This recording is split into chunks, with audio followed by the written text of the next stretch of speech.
Hello my friend, how are you? The following is an educational farewell of James Cameron's The Mission, also known as the original Rambo II the movie, presented by my friend Thomas Marchand, and is solely for educational purposes. This review chronicles the entire lost film in its entirety from BETAMAX video, only from BETAMAX video. Enjoy. Peace and love.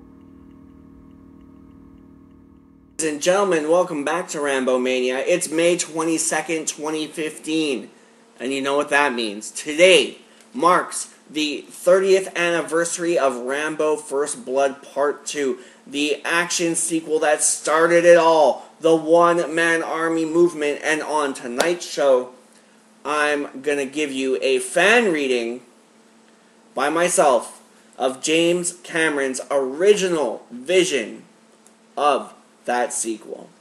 Word by word, we're going to do it all. The whole entire script. A very different movie. And I must apologize for the delay. I wanted to do this a long time ago. I wanted to do this actually when we covered Rambo 2. We did so much in that time. David Morrell was on. We did the history of the film front to back. We did a smaller, I apologize for the smaller review of the movie in question, but I didn't get around to doing this voiceover reading of the James Cameron script, so we're going to do it tonight. This is the first time I'm attempting to read an entire screenplay for a show, and who knows, maybe we'll do it again, you know, when we get to the ton of Rambo 5 scripts I've got here in storage. So, just a note before we get started. Originally, Dolph Lundgren, himself, was supposed to play Podofsky, played in the movie by the brilliant Victor Maitland himself from Beverly Hills Cop, Steven Berkoff, which is great because we're doing Cobra tomorrow, so there's a great connection right there. But he ended up as the unknown in Rocky IV instead. And by Cobra tomorrow, I mean we're going to talk a little Beverly Hills Cop in there too. So, also, I want to note that George Peppard of the A-Team was supposed to play Kirk Hill. Eventually, that role went to Charles Napier. And I wonder if that's why they changed his name to Murdoch in the movie. Some fascinating stuff here. As well, we get to meet another one of the 4 men who were considered good enough to complete this mission that Trautman was talking about in the Hard Time Prison intro of the sequel that came to be Rambo First Blood Part 2. Agent Brewer, who will be appearing in our Rambo prequel. Agent Brewer, who was originally supposed to be played by the great one and only Mr. John Travolta, who at one time was optioned to play Rambo in First Blood 1982. So that's pretty awesome. Can you dig it? So, I'm going to ask for your forgiveness in advance, as some of my reading may seem a bit awkward, because I haven't read this draft since we started Rambo Mania some 500 episodes ago. And thanks for joining us down that long road, or this long road that, and that's a milestone in itself. So a lot of great camera direction in this script, and it's not hard to imagine how awesome this would look as a James Cameron film. His signature is beautiful and all his own, I must say. So if you can imagine like the lighting and just how James Cameron handles a film, like say like True Lies or Terminator 2, you're going to be blown, if you can imagine that with Stallone in there, you're going to be blown away. I want to thank Mr. James Cameron. Yes, I want to thank Mr. James Cameron for making this script available and free online. And make no mistakes, this is the sequel prototype. This is the prototype for Rambo 2. Because as we all know, Rambo was supposed to die. So this is the prototype right here. And But as Rambo creator himself, Mr. David Morrell, had told me last year when he was on the show, that Rambo was viewed as a little too crazy to be filmed in this way, that he will be portrayed in the script that I'm about to read. So, here and there, I may throw in my 2 cents, but it's a 4-hour script, and we don't want to be here all night. So I'm going to try and gun through it for you in true Rambo fashion and spirit of today's events, in hopes that you don't get bored. So bear with me, please. It's all downhill from here. You can just sit back, kick up your feet, grab a snack and a soda, relax, and let me read to you. Or, if you wish, you can read along at www.jamescamerononline.com/Rambo 2 script. That's the number 2. So, jamescamerononline.com/Rambo 2 script.htm. Link is in the description below. Link is in the description below for you guys, so you can read along. Don't be shy. We're all friends here. And it might actually help you to stay in tow with me as I go along, because it's easier that way to comprehend what a lot of the characters are indeed saying. So with that, ladies and gentlemen, let's begin. I want to say thank you to Sly for eventually making this movie, because this movie changed the face of action as we know it. All the people could say what they want, but this is the film that shaped action for every generation to come. So I want to thank you, Mr. Stallone, and I want to say to everybody, thanks for watching Rambo Mania, and I hope everybody is having a great 30th anniversary of First Blood Part 2. Happy birthday to the First Blood sequel. Alright, let's get it on. So with that, let's begin. The sequel that birthed the movement that gave us the name for this show, for Rambo Mania, made the world a better place. Not my show, I'm talking about the phenomenon itself. Rambo Mania made the world a better place. And one little tiny last note is there is a mention of a Bob here between Troutman and a telephone. And could this be Bob Griggs, Mr. Robert Griggs from Rambo 3? I don't know. I'll let you decide. This time it's up to you to decide. Possibly, Robert Griggs is in here. There's a couple of nods also to a Rambo 3. Presumably a completely different Rambo 3 with a completely different villain that I know and love, and that I know personally in life. A couple of hints there. So, alright, I'm going to shut my mouth on that now. Let's get down to brass tacks. Please enjoy the sequel.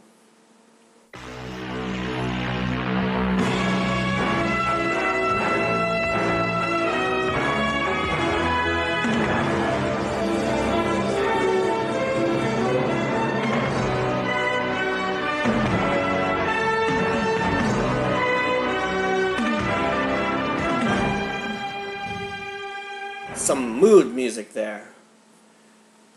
Mr. Jerry Goldsmith, the late great Jerry Goldsmith, and Mr. James Cameron, and Mr. Stallone. What a compilation together, you know what I mean? What a mix.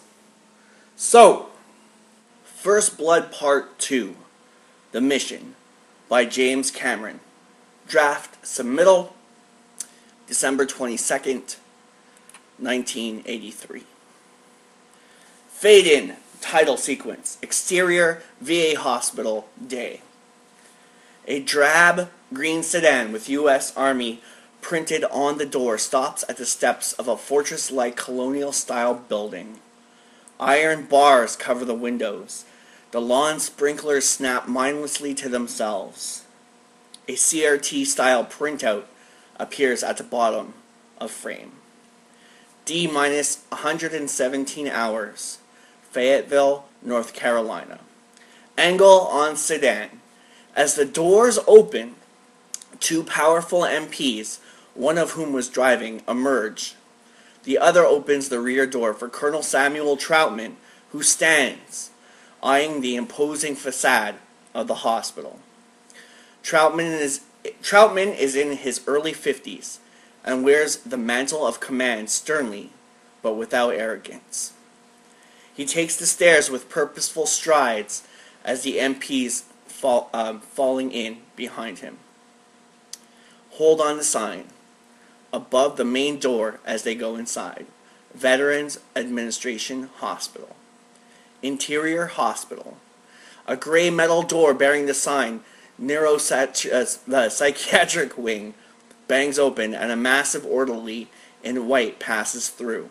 He is followed by two MPs, Troutman and a short doctor who hustles to keep up with the others. Low angle dolly proceeding. The entourage as they stride forward. The MPs are grim-faced and walk in step.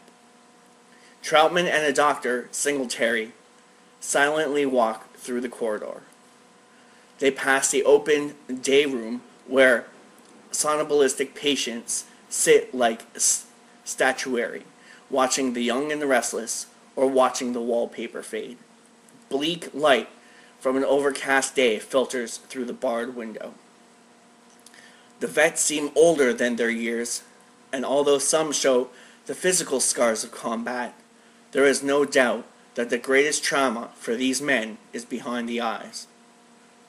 As they pass the open doors of the room of the chronic ward, haunted eyes turn towards them.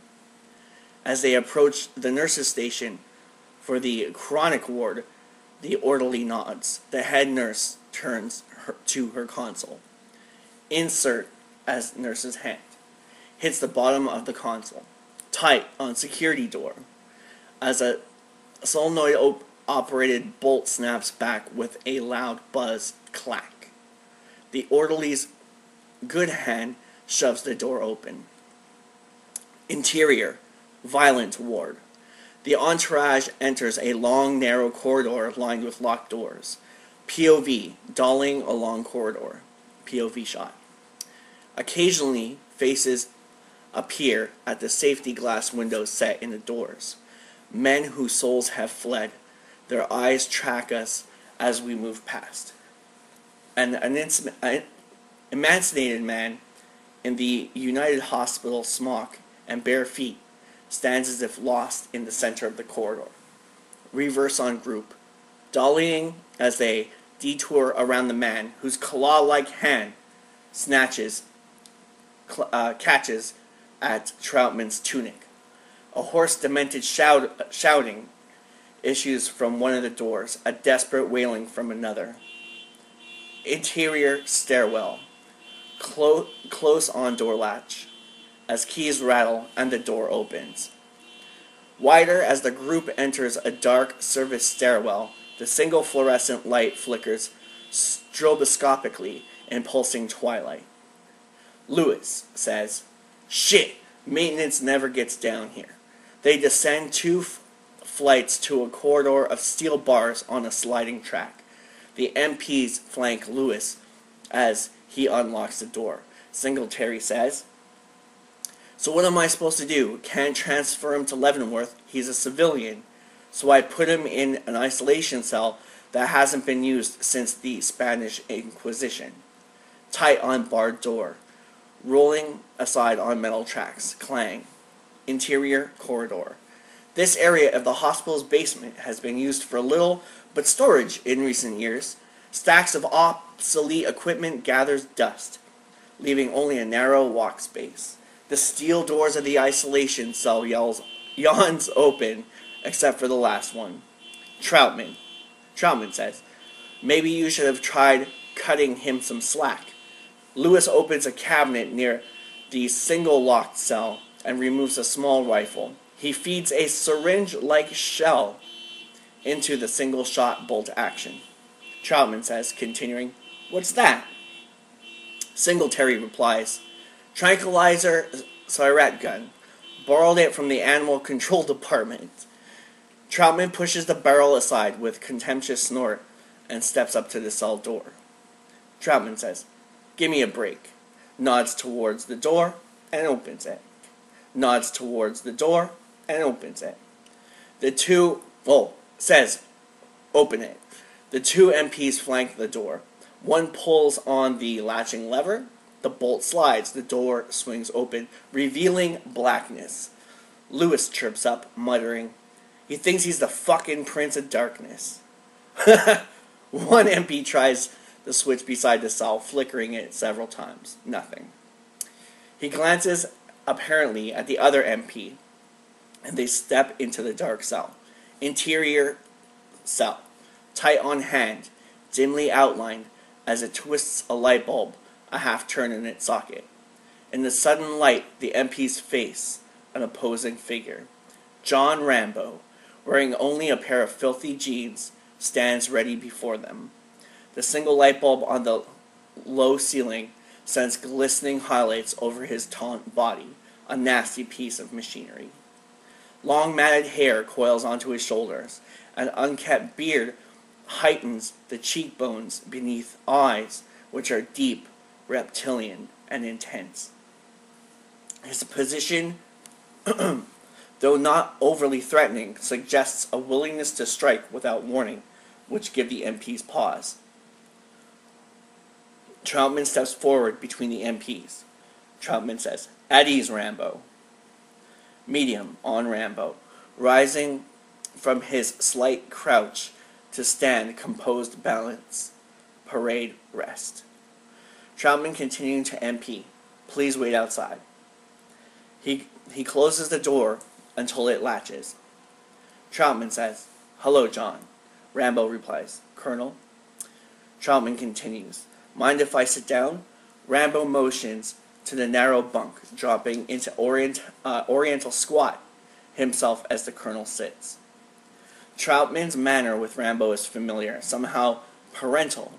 A bit of an iconic grin twitches briefly. Troutman continuing, "I hear you're not enjoying it here." Rambo replies, "I could take it or leave it." Troutman sighs and leans back. "Seems like I'm always pulling you out of some goddamn toilet. Or rather, doesn't it?" Rambo replies, "Am I out of here?" Troutman continues, "That depends on you." Pause. "Christ, look at you. I give you an easy duty until I can get you an assignment. All you have to do is eat ice cream and watch soap operas, and you have to make it Rambo's Last Stand." Rambo replies, "They were treating me like a head case." Troutman continues, "Hard to believe you shoot up one little town in Oregon with a 50 caliber machine gun, one little dog patch town, and everyone figures your rapper's broken. No sense of humor." Pause. "What did you expect? An engraved plaque from the Chamber of Commerce?" Rambo looks at his hands. When he finally speaks, his voice seems distant, disembodied-like. Rambo replies, "In Nam, I flew a gunship. $1 million equipment. Back here, nobody trusts me to park cars. I keep thinking it's going to be okay. But I've been out 6 years, and I'm not okay. Sometimes I feel like I'm coming right out of my skin." The colonel nods slowly. He notices a battered shoebox on the floor beside the bed. The cell is absolutely devoid of personal articles otherwise. Troutman, "Is this your stuff?" Rambo replies, "That's it. My life." Tied on a shoebox. As Troutman flips through the number of worn snapshots of the men in Rambo's Special Forces unit, they are horsing around, in and out of uniform. A younger, clean-shaven Rambo is among them. He is grinning broadly in one shot. It seems characteristic of the hardened man we see now. Troutman chirps up, "Hardcore outfit. The best I ever trained." Rambo replies coldly, "Those men are all dead." Troutman glancing up, "You're not." He finishes something from among the pathetic debris of Rambo's life. Troutman continuing, "Congressional Medal of Honor." Rambo bitterly. Yeah, big time. Plus what else? 2 silver stars, 4 bronze stars, 2 soldiers medals, 4 Vietnamese crosses of gallantry, and a handful of purple hearts. Rambo replies, 5. I never wanted that stuff. Troutman, what did you want? Rambo haltingly replies, I just wanted, I don't know. After all, I just wanted one person to come up to me and say, you did good, John, and mean it. That's all. That's all I want.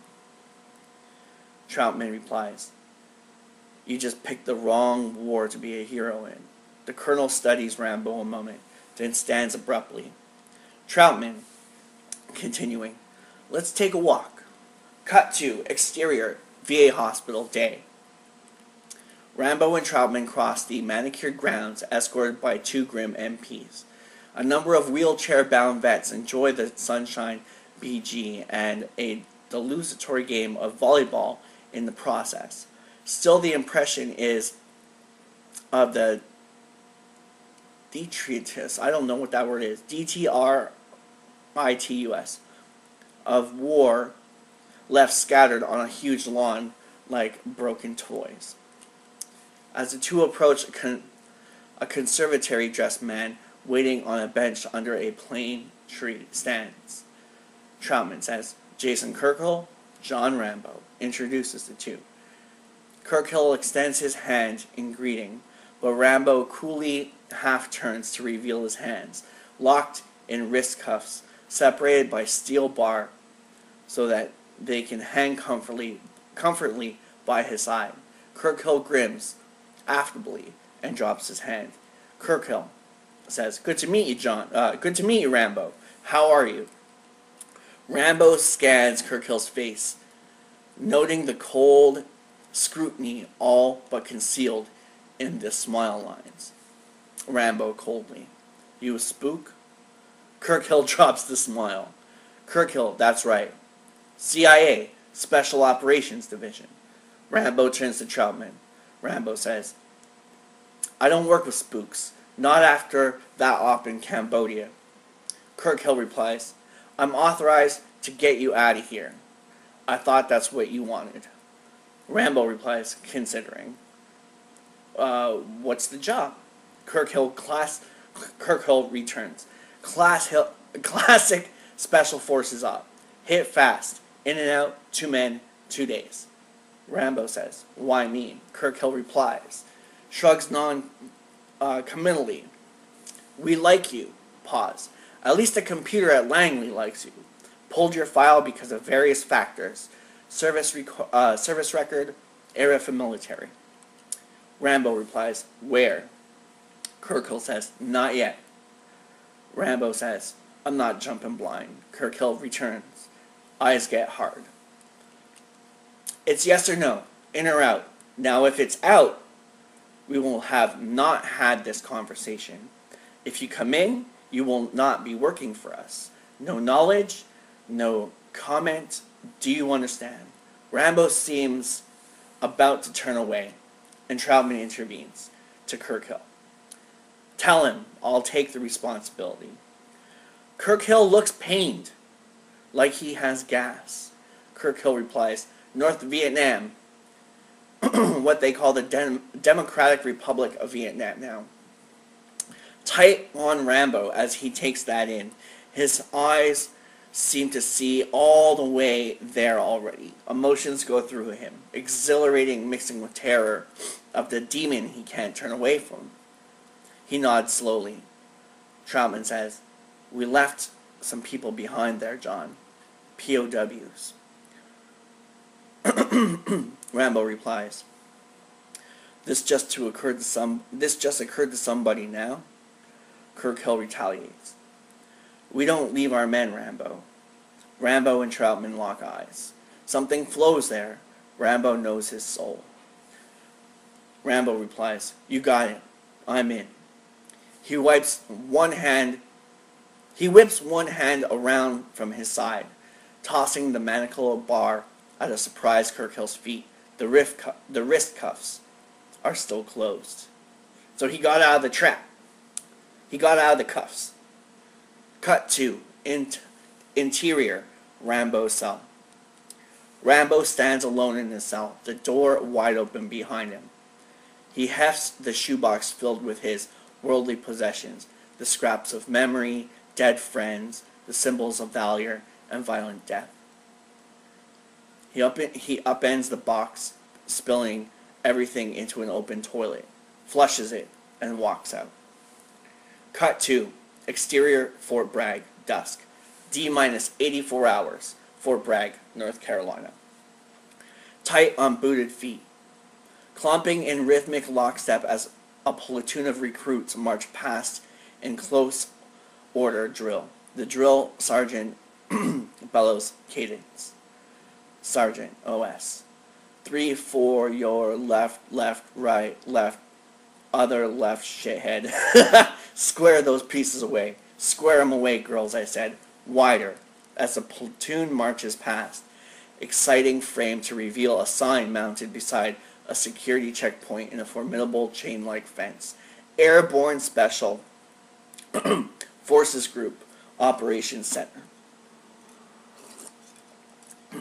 Interior corridor. Kirkhill, accompanied by his ballistic-eyed aide, stride past Rambo's 2 MPs flanking the door into a small room. Interior briefing room. The room is austere cubicle with an army's typically drab furniture in early functional.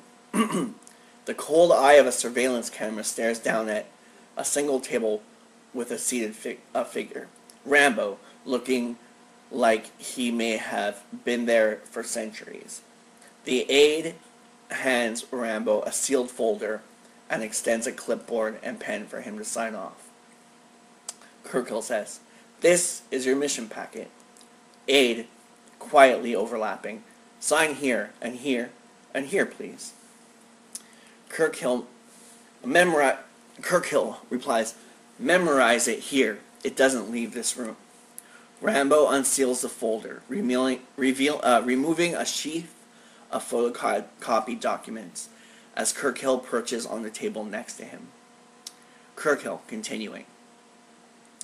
The 2,400 American servicemen missing in action in Vietnam, Laos, and Cambodia are officially listed presumed killed.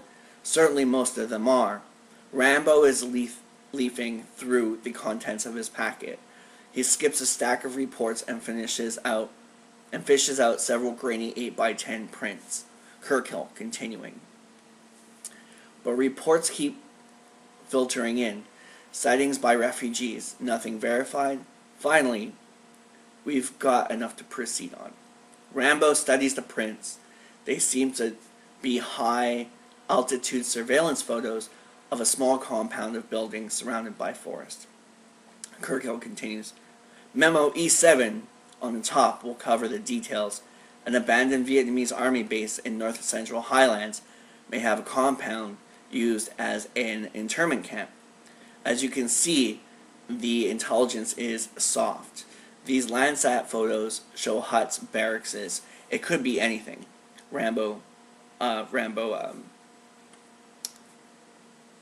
replies, sorry, in very flat. What's the plan? Kirkhill goes on to explain. This operation is in 2 phases, recon and rescue.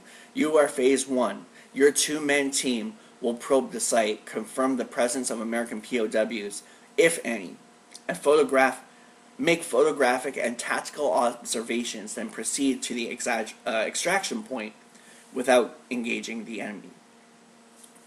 Rambo replies, in haste, we don't try to pull out any of our guys if we find them?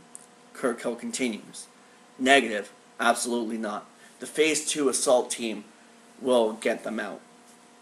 Rambo replies again, unpleased, not pleased. We just take pictures? Kirkhill replies, don't look so disappointed. If it should be hairy enough, even for you. Cut to interior Don Mueang Airport, late afternoon. Kirkhill's voice continues over the image of the crowded airport terminal as Rambo, carrying a cheap flight bag, waves among the jostling Orientals. Kirkhill, voiceover. Your flight to Bangkok is at 6:30. Commercial carrier, low profile. Rendezvous with Colonel Troutman at the Indra, room 618. You'll meet your number 2 man, Lieutenant Brewer. He doesn't get a packet, you brief him verbally. After a flurry of passport stampeding, Rambo clears customs and makes his way to the main exit. Exterior, taxi stand, street, late afternoon. Rambo emerges into the stifling humid heat of Bangkok in May and stands scanning for a cab. D-minus 51 hours, Bangkok, Thailand. Bangkok is a city of fervid motion, and the streets is chaotic with traffic. Stepping through throngs of Asian and tourists, Rambo reaches for the door of a beat-to-hell Citroen taxi hunkered low at the curb like some metal lungfish. He spins as a hand lightly touches his shoulder. Man says, "Sorry, old buddy, I saw first." An American in his late 20s. The man speaks with one of those hard-to-like southern accents, probably from North Carolina. He is lanky but muscular, with boyish good looks and hair cut so short it barely qualifies as stubble.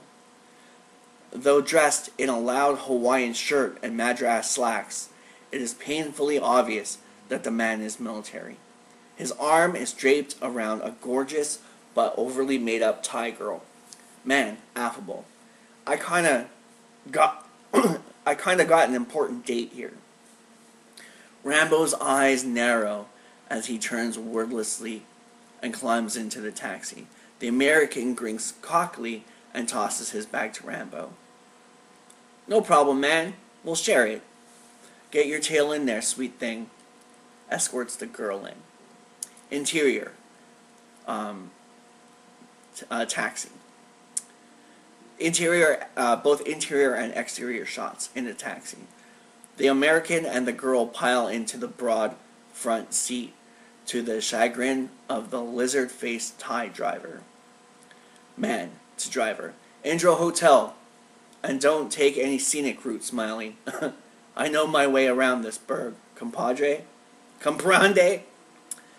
Rambo speaks quietly to the driver in Thai.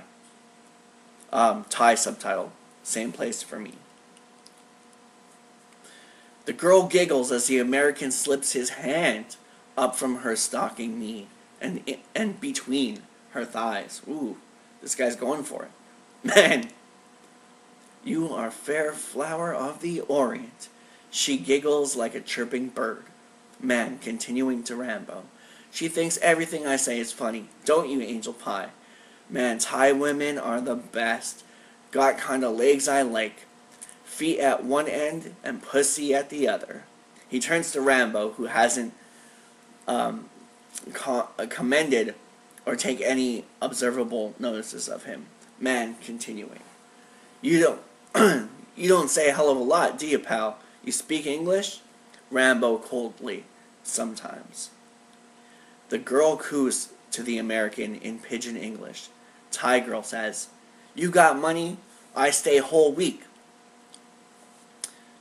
The man replies, "Sweet thing, there's nothing I'd like more than to wugga wugga with you for a week, but tonight's all we got." He lowers his voice conspiratoriously, leaning close to her.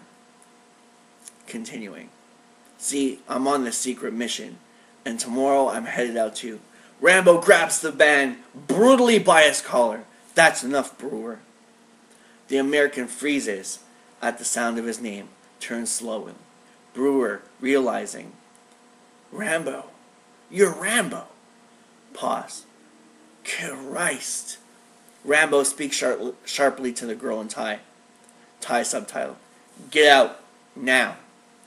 The driver, confused, skids to a stop, and the girl gets out into the dim of the cluttered shop district. A flash of slit skirt, and then only fading curses behind them as the taxi moves on. "Brewer," says to Rambo, brightening. "Geez, I never would have guessed. You undercover lieutenant? Great disguise. Cut to, cut to interior Indra hotel room. Dusk. Troutman, sipping a gin and tonic at the window, spins around as the door flies open. Brewer storms in, followed a few paces back by Rambo, who closes the door. Brewer, to Troutman. He says he's team leader on this show. Troutman replies, that's correct. Brewer, controlling his fury, amps up, begging the colonel's pardon, but I understood I was up to lead my next mission. Troutman replies, not this one, you're on communications and camera. Same image interface gear you used in El Salvador last year. Rambo chirps in, this clown almost blew mission security on the street. I'm not jumping with him. Brewer spitting to Rambo, clown! Now back up there, buddy. Troutman sharply intercuts between them. Listen up. You two are married as of now. Get used to it. Rambo to Troutman. I say we tape him to the chair. I forgot about that line. That's great. This script is full of great lines. Cut to exterior operations base camp day.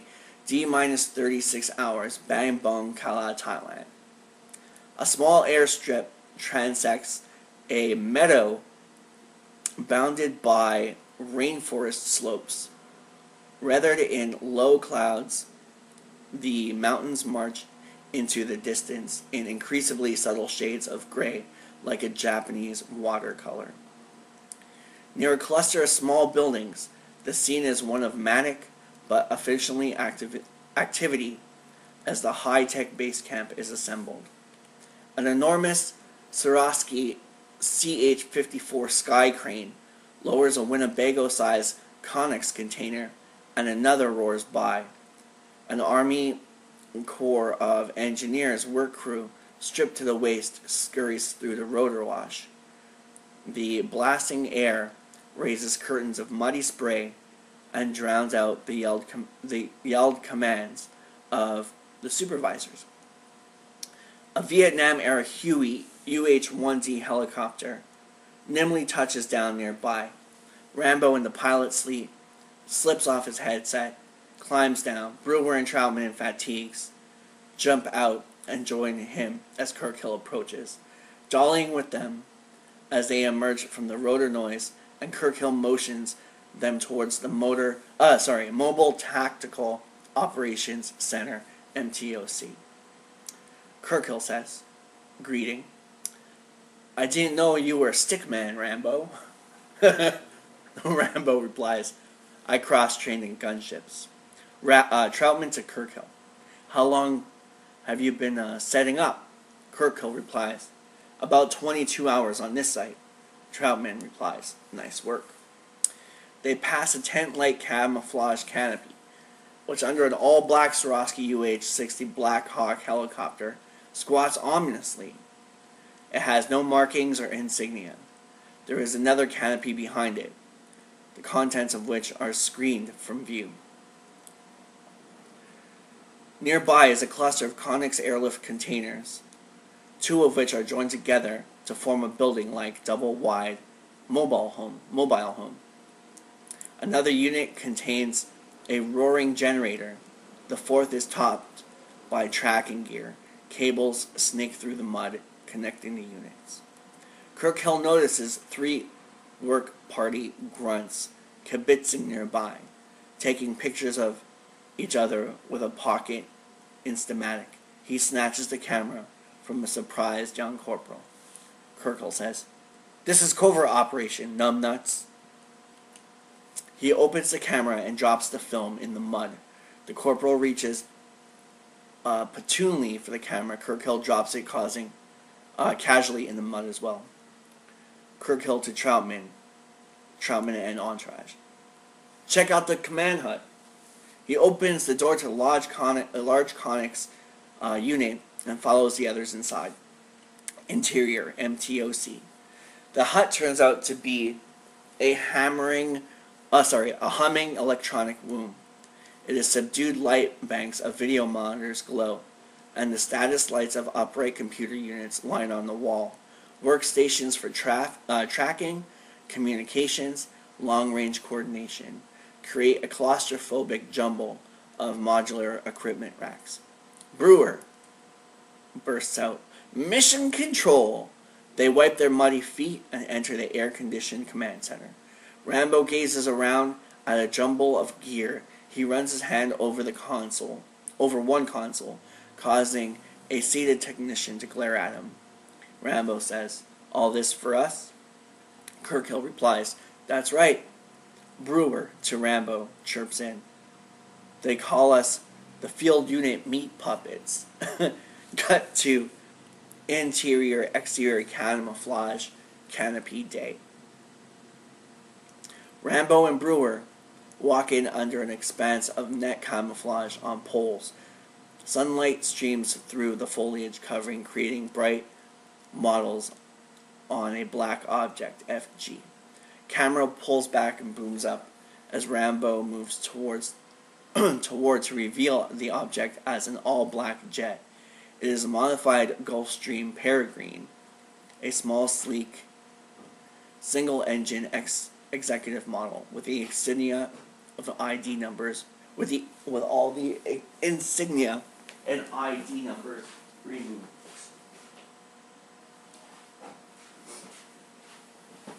Medium on Rambo and Brewer as they consider the aircraft. Brewer says, "Ever do this from a jet?" Rambo replies, "No." Voice OS, "It's easy." They turn to see a lanky, long-haired man in a leather flying jacket duck under the fuselage from the far side and approach them. Man grinning. "Just have to jump fast."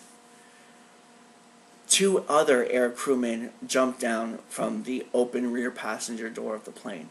Rambo says, "You the pilot?" Man, extending hand, "Yeah, Doyle." He gestures to the two in the door, Lifer and Furman. Doyle is a product of the 60s, school of ultra cool. His brain a little torched by too many methed out night missions. Furman, the co-pilot, grins too much, and Lifer's eyes are just plain scary. Rambo intervenes. "You boys Air Force?" Doyle replies, "Marines." "X, though, we're private contractors now," Lifer says. "You ever do a tour in country?" Rambo. "2. I-Corps mostly." Doyle to Brewer, "How about you?" Brewer's response is defensive. Vietnam was a little before my time, so was Korea. Know what I mean?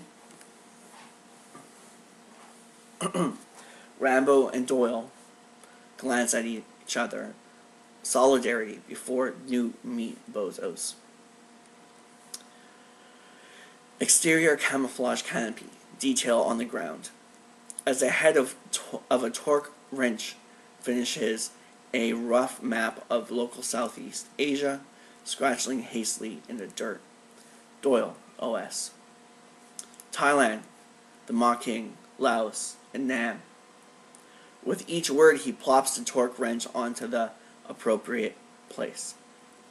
Camera on Doyle, gesturing as he continues. Doyle says, "A straight dash across the Altan Panhandle, through the Amese Mountains, good dicey bits there, and onto the drop zone. 18 minutes each way in communist airspace." Rambo says, "We go low to stay off radar." Doyle, "In the rhubarb, baby." Furman, grinning, "Mowing the lawn." Lifer, "Dig it." Interior MOTC command unit. Troutman, looking a bit uncomfortable in Kirkhill's electronic lair, paces behind the seated Special Forces operations officer. Troutman chirps up, "How long before you're fully online?" Kirkhill responds, "Couple hours, let me buy you a coffee." He turns to a vending machine nestled in probably between two racks of electronics. Troutman says, "You think they'll find any?" Kirkhill replies, feeding in change. "POWs? I don't know. But either way, I'll get the subcommittee off our necks. Cream? Troutman replies, black, no sugar. Kirkhill. The League of Families leans on Congress. They lean on us. Like we don't have enough to worry about in a dozen dirt water countries, damn it. He pounds the machine, which refuses to vent. Troutman watches the special operations officer banging ineffectively on the coin return, amid $1 million worth of equipment. Exterior, flight tent. A tent next to the camouflage canopy serves as a flight shack for Doyle and his ground crew. Crates serve as tables and stools. A 50-gallon fuel drum are the back wall. Doyle and Rambo and Brewer continue the game plan. Doyle says, a couple clicks from insertion, we go vertical to 10,000, and you punch out. Navigate in free fall like a regular Halo jump. You'll have a good moon. Lifer, to himself, says, I got your moon right here. Brewer chirps up, no problem. Duck soup. Doyle notices that Brewer has casually lit up a cigarette. And Doyle says, hey man, we got fuel on deck. I don't like flying without a plane. Brewer glances at a pool of jet fuel around the pumping area. Rambo plucks the cigarette from Brewer's lips and says, no smoking on this mission. It's not healthy. He looks Brewer in the eye as he flicks the lit butt into the pool of gas, which puts it out. Brewer says, son of a bitch. Rambo saunters away. I love that part. Doyle, appreciatively, nice trick. Works 9 times out of 10. Exterior base camp, runway at dusk. The steel planking of the prefabricated runway rings under their feet as Rambo and Brewer run laps. Brewer, between breath, is chanting a monologue as they draw near. Rambo, again, Brewer replies. Insertion, call into the base, camp by Transat, proceed to Point Tango, November for rendezvous with our ground contact, indigenous agent Ko Fung Bao. In same tone, we've been over this 3 times. Rambo, you stopped. Brewer rolls his eyes. Brewer, Ko Fung Bao. The guide takes us 12 clicks up river to target at Ban, Bo peep shit. Rambo flatly, start over. Exterior base camp night. Face down in the dirt near the flight line, Rambo and Brewer are banging off push-ups under the floodlight. Brewer, mechanically. The target at Ban Kia Na. We probe the site. Rambo to himself, overlapping. 90. He's on his 90th push-up. Brewer continues. Then proceed downriver to extraction point at Echo Delta. Doyle takes us out by helicopter. We all live happily ever after, and that's the last time, Rambo, I swear to Christ. Rambo says, 100. Hits his 100th push-up. They both collapse, face down, breathing heavily. Brewer rises first and says, getting cold, huh? Rambo replies, yeah, pause. Second set, let's go. When Rambo rises, it is in push-up motion. Only this time he's using one arm. He starts out 1, 2, 3. Interior, exterior, equipment tent, day, D-minus 11 hours. Brewer lifts an olive drab box onto the table inside the open tent. It looks like a large field radio with a complex console set in the top. Brewer says, transporter satellite relay transit. He steps a small collapsible dish antenna on a tripod connected to the box by curly cord. Brewer continuing. The signal's coded into infrared pulse. picked up by spy satellite, bounced to the ground station in Okinawa, and relayed to the hut. He points to the MOTC nearby. Brewer continuing. No radio source, nothing for the bad guys to triangulate on. Rambo replies, show me how it operates. Brewer replies, that's what I'm here for. Rambo replies, show me in case you get zapped as soon as we land. Brewer frustrated, we're leaving tonight, not in a week. He sees Rambo's expression. Alright. Interior, Rambo's tent, dusk. Rambo sits on his cot, hunched over some minute work detail. With surgical precision, he hones the trigger mechanism of a flat black crossbow pistol. Angle. Rambo raises the crossbow, cocked but empty. Click. It fires smoothly, to his satisfaction. Interior, equipment conics night. Close on the shipping grate, as a crossbar pries off the lid. Angle on Brewer, as he raises a telescope like piece of equipment, wider, revealing Brewer surrounded by shipping crates. He sets the scope on a long empty table and attaches another crate, working it under a harsh fluorescent lighting unit. Several close angles, jump cuts. Brewer pulls electronic test gear out of the bubble pack and sets the units on the table. He lifts an automatic rifle and checks the action. Another electronic gadget joins the growing array on the table. Another smaller automatic, a MAC-10 machine pistol, is lifted out of the packaging. Close as Brewer's hands thread a silencer onto the MAC-10. Interior, Rambo's tent. Tied on Rambo's hands, holding a Special Forces Lyle knife, he runs a whetstone along the blade methodically. Interior, equipment conics. Brewer is calibrating his Starlight scope image intensifier using a waveform oscilloscope. Satisfied, he begins mounting it atop the assault rifle. Interior, Rambo's tent. Very tight on Rambo, working in almost total darkness, streaking his face with 2 shades of green camouflage makeup. The makeup is unearthly. Interior, equipment conics. Brewer, wearing headphones, is running a calibration tone through the audio processor of the telescopic microphone. He clamps it onto the assault rifle.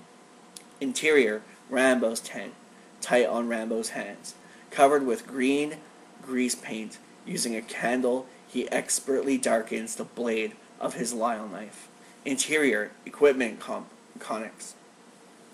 Brewer is standing at the end of a long table which is now laid out like a banquet, with an incredible assortment of gadgets, weapons, supplies, kits, canteens, rations, etc. Doyle lounges nearby watching the bugs dog fighting around the fluorescent work light. Rambo, OS. You jumping with all that? They turn to see Rambo watching them from just outside the pool of light, a spectral figure. Brewer glances at the array of stuff.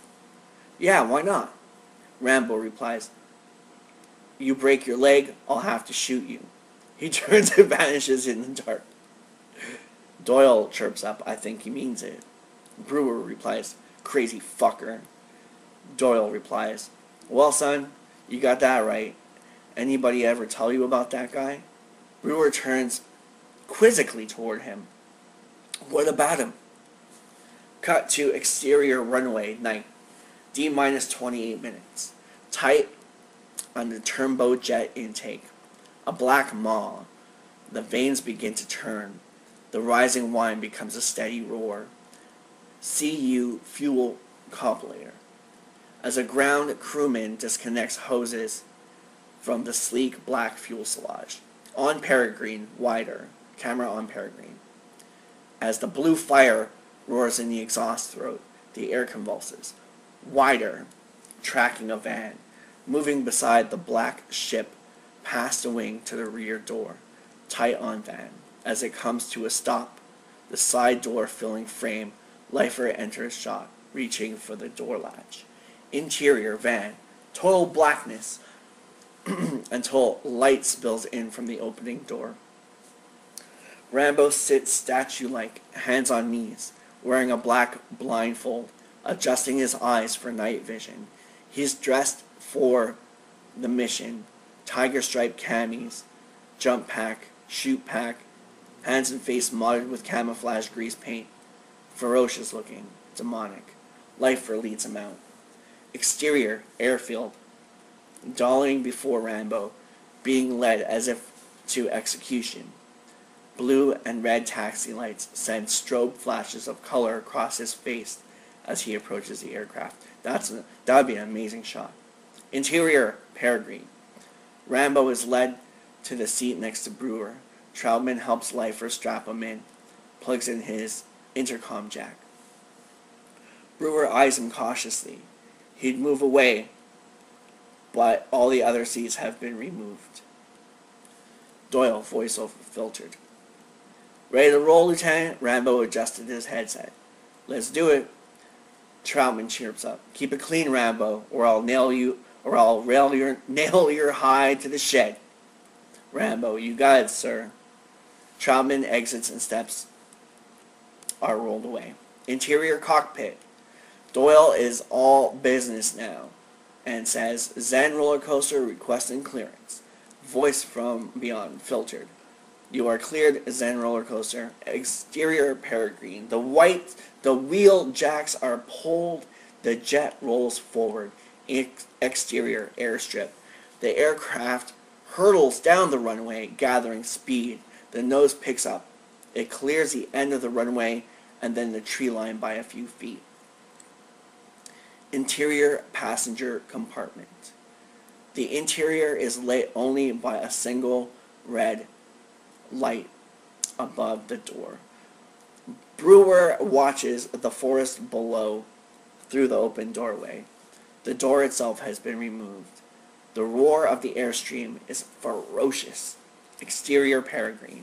A sleek silhouette above the moonlit forest. The jet flashes across the rolling terrain just above the treetops, moving with the aircraft as it dips and rises with the land's contour. The rain forest below is a rushing blur. This is known as some serious flying. Interior cockpit. Doyle is hunched forward, nose inches from the canopy, eyes wide, drinking in the jungle. All the lights in the cockpit are turned off. Furman uses a taped over pen light to read the instruments. Doyle is beyond instruments. Furman chirps up. Switching communications to burst mode. Interior MTOC. Kirkhill and Troutman are hunched at the main console. Technician. AWACS 2-5 are required. They are holding timeline. Troutman watches the glow dot representing the drop jet, crawling almost impeccably across a computer-generated map of central Laos. Exterior, Peregrine. The sleek jet races toward the towering enemy's range ahead. Interior cockpit. Furman is grinning. That's bad. Doyle into microphone. Here comes the sexy part. Interior passenger compartment. Rambo, sitting impassively, removes his blindfold. The plane begins to pitch and plummet wildly. Brewer sets out a rebel yeah. Brewer. Woo-hoo! I love it. Exterior Peregrine, moving with it as it slices through twisting canyons like a knife. It slithers between the mountainous flanks. Interior passenger compartment. Rambo is methodically checking his pack and harness, seeming obvious to the insanity outside. Or seemingly oblivious to the insanity outside. Doyle, voiceover, filtered. We just entered Viet airspace, gentlemen. 8 clicks to insertion. Rambo to Brewer via headset. Stay tight on me, Brewer. I don't want to have to go looking for you. Brewer, check. Interior MTOC, a technician turns from the secondary console. Technician, AWACS 9er, 1 via sub bay, reports them approaching insertion 5 by 5. Exterior Peregrine, D-minus 2 minutes. D-minus 2 minutes. The mountains fall behind, and the tiny jet hurtles down across the foothills, flying nap of the earth. Interior passenger compartment. Rambo slips his free fall goggles into place. Doyle voiceover filtered. Stand by to climb. Exterior Trail, Vietnam. A Vietnamese farmer trudges down the road with 2 heavy buckets on a pole carry across his shoulders. A distant whining becomes an approaching roar, like a thunderbolt. The black jet flashes over the top of the hill, just ahead, 30 feet off the deck. The farmer is tumbled by the blast of the air. He looks up. The jet has gone into a ball-busting vertical climb and is instantly lost among the stars. Farmer in Vietnamese subtitles. Son of a bitch! Interior passenger compartment. Doyle's face is matter-of-fact despite the G's they are pulling. Doyle. Approaching 10,000, 11 seconds to insertion. 10, 9, slowing to 230. The ready light changes from red to yellow. Rambo unbuckles from his seat, rises. Brewer follows him. Lifer steadies them at the door. Doyle continuing. 3 seconds. 2, 1. Have a nice day. The ready light turns green. Lifer shouts, Go! Rambo takes a single, powerful, running stride from the opposite wall and is out the door. Gone. Brewer is right behind him. Exterior Peregrine. The jet dwindles and is gone in a moment above the tumbling figures. On Rambo stabilizing his fall, he switches on his back strobe. I'm guessing he has a light on his back. Back strobe light. Rambo shouting into mic. You read me, Brewer? Brewer, voiceover faint. Read you. Rambo. Hold on my strobe. Hold on my strobe. On Brewer. Diving skillfully, he sees the distant flash of Rambo's strobe below him and banks toward it like a fighter plane. He comes along the team leader and they dive together. Rambo cuts the strobe. Angle down as a solid layer of cloud rushes up. They plunge through, and the landscape below is an awesome vista, an unbroken carpet of dark rainforest with a narrow, meandering river, like a platinum ribbon.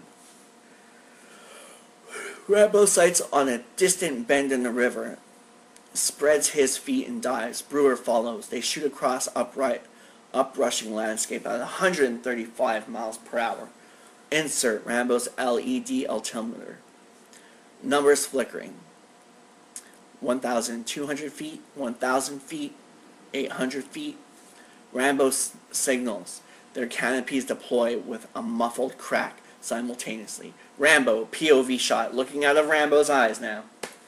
Looking down past his swaying feet as the moonlight jungle rushes up and up. A mahogany tree lunges like a huge hand. The dark maw swallows us in blackness. Exterior rainforest. Moonlight filters down through the foliage of massive trees, showing as shafts in the swirling night mists. This is one of the most primeval forests on the planet, a place of violent growth and death-filled shadows. Massive tree roots grip the earth, entwined with vines that climb, swaying into the vaulted canopy above. Water drips constantly, and life is everywhere, furtive, timeless, churning in the shallow pools, under the bark, in the sweating fruit, leaping through the matted foliage above. A figure rises behind a rotting log, like a being from interstellar space. Rambo removes his goggles and headset, then shrugs of his chute harness. He looks around slowly, taking it in. Rambo, saying to himself, "Man, what are you doing back here?" Brewer's voice is reedy, the reedy chirp from his headset. He raises it to his ear.